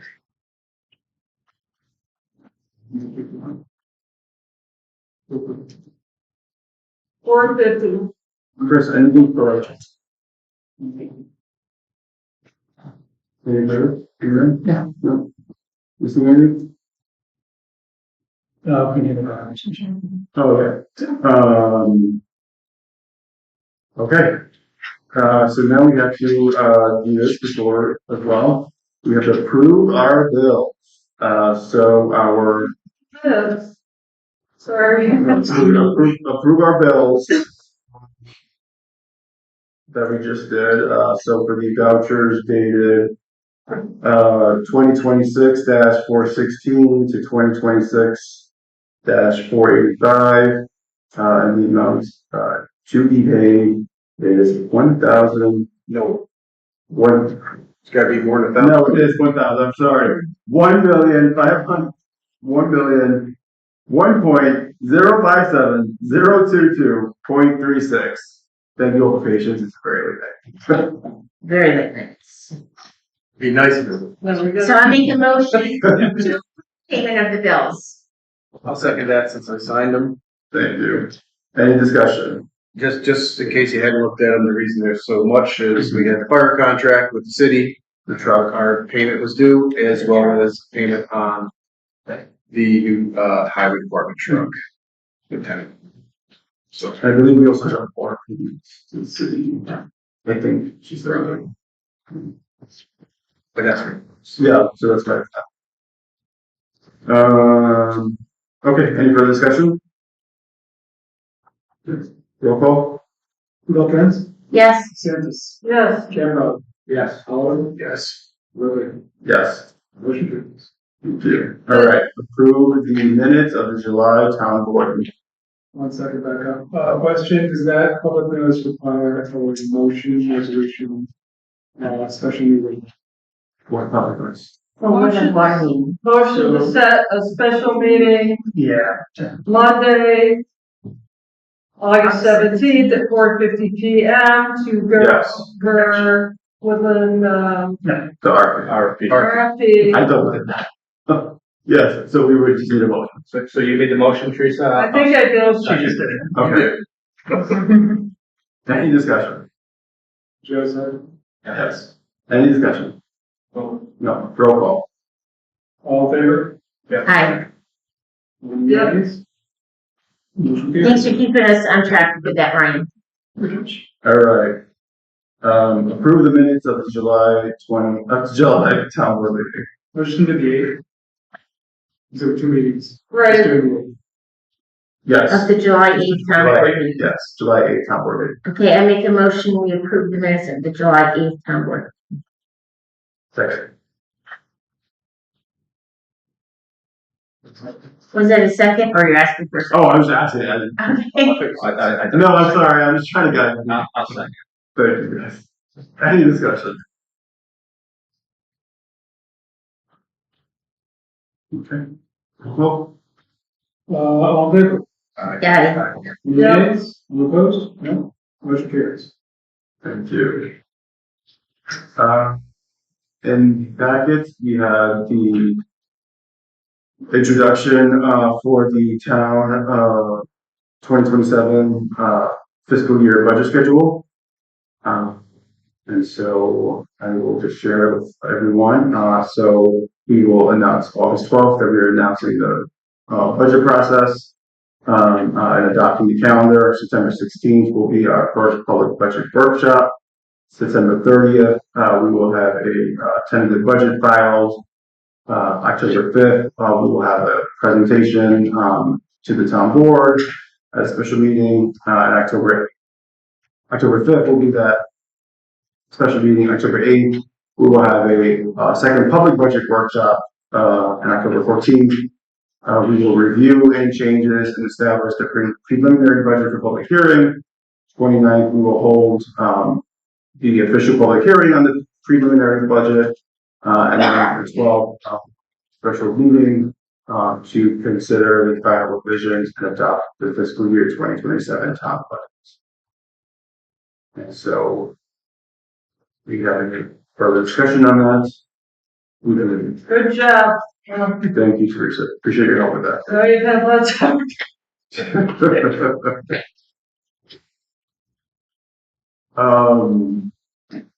Yeah, so we would just need a motion for resolution adopting the schedule and then the attached schedule. One question. Yeah. Did Nicole get a copy? Yeah, I went over, I'll give her this. What did it say about? So once again, a resolution and to combine them. No, it is combined, so it's a resolution and then, we're gonna be setting the, that's attached to it, so the dates, the schedule is attached to the resolution. Sure, I make a motion that we approve the the town of Oneonta 2027 budget schedule resolution. One second. Thank you. And just for discussion, just so we're aware, it just says that, therefore be resolved, the town board adopts the town 2027 schedule attached to the resolution. So you all know that's attached to it. Okay. Any further discussion? Plug in the dates. Yes, and Ryan, please schedule all of those as well. Thank you. Thank you. Any further discussion? Roll All in favor? Aye. Any opposed? Motion carries. call. Thank you. You stopped doing a roll call. What happened? It's 10 o'clock. Okay, I had a request, from our town assessor who wanted to go to, the annual, training. And so I shared that I will bring it to the board, for your approval. How much is it? Not much, but. I don't know. $100, you know? Yeah. That's pricing. Routine training, It would, yeah. I mean, it would be allowable for me to approve anyway, but I just bring that to you all, just because it goes, just I motion, to approve the training, the town assessor training request. Second. Any further discussion? Roll call. All in favor? Motion carries. Okay. Anything else for the liquidity or report? Public comment. Okay, privilege of floor again, for that. Yes. Some of it will be a little repetitive from earlier. Ramona Lippert, 19 Shepherd. Just kind of going back to All-Star Village, again, kind of wondering, maybe it sounds like a stupid question, but do they need the additional parking? Are they not finding parking for cars now? Or is there some further expansion coming up that, is it, like, I've heard about them expanding, but you know how rumors are, I don't know. So I still kind of wonder about that. And I do wonder if in their plans, there could be a walkway over the highway. You know, I imagine that would cost quite a bit of money, but I also think they bring in a heck of a lot of money. I think it's a safety issue on 23. Coming here, the light is flashing red, you should stop. One of the people that pulled out of All-Star is inching their way through the red light. So, I mean, hopefully nothing horrible will happen there. But I just kind of wondering what's coming further if they're needing more parking at this point, and that's what they're looking for. I agree with the gentleman that spoke earlier. Yes, it's been a lot of benefit in having the baseball park here. I do understand that. There is a revitalization on the west end, which is wonderful. About the prices of house property, I don't know, pros and cons. I don't know that I could afford to buy an Oneonta anymore if I didn't own a house already. You know, it might be nice for selling a house, but for buying one, I think for a lot of us, you know, where the prices are getting a little out of hand. Just want to note with the town pool, I just a little bit curious there. One, again, it's a great resource there. It's kind of nice when you go there. It's not usually overcrowded, like it's really nice there. The design, like it drops pretty quickly as far as the shallow or the shallower end into the deep end. So I can't imagine that's really too fixable without a great deal of money. But it is a great resource, and it's great to see that being built up also. I appreciate about the solar panels that you're looking to put it on like roofs of buildings or in the parking, like versus using fields, grass fields. So that was, I appreciate hearing that. Tax revenue in archaic formula sounds like school budgets, and good luck with returning that, but maybe it can be done. I don't know. Do you want to come on the 19th? What? Do you want to come with us on the 19th? Sure. I'd have to read up on it first to have something there. Maybe. I appreciate that there was a special meeting for the Woodland RFP and not approving it blindly without knowing the dates and stuff like that. I just, you know, I would hate to see somebody dig a hole because they're just approving something without having all the information.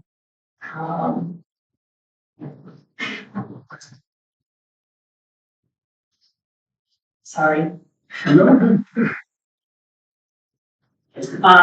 Just a thought in regard to planning for that, whether or not you're determining to pay the professional fee for expert opinions, you know, and talking about to revise what's put out there now to make it more specific. Lawyer advice, obviously, they can advise you best, but I understand why that might be yes, but sometimes when you put really tight parameters on something, it also ties your hands a little bit more. So I think it's the pros and cons of how many parameters you put on when we do or don't refer it for a second opinion. Just something that might, for the board to think about, like how many parameters do you really want to put on?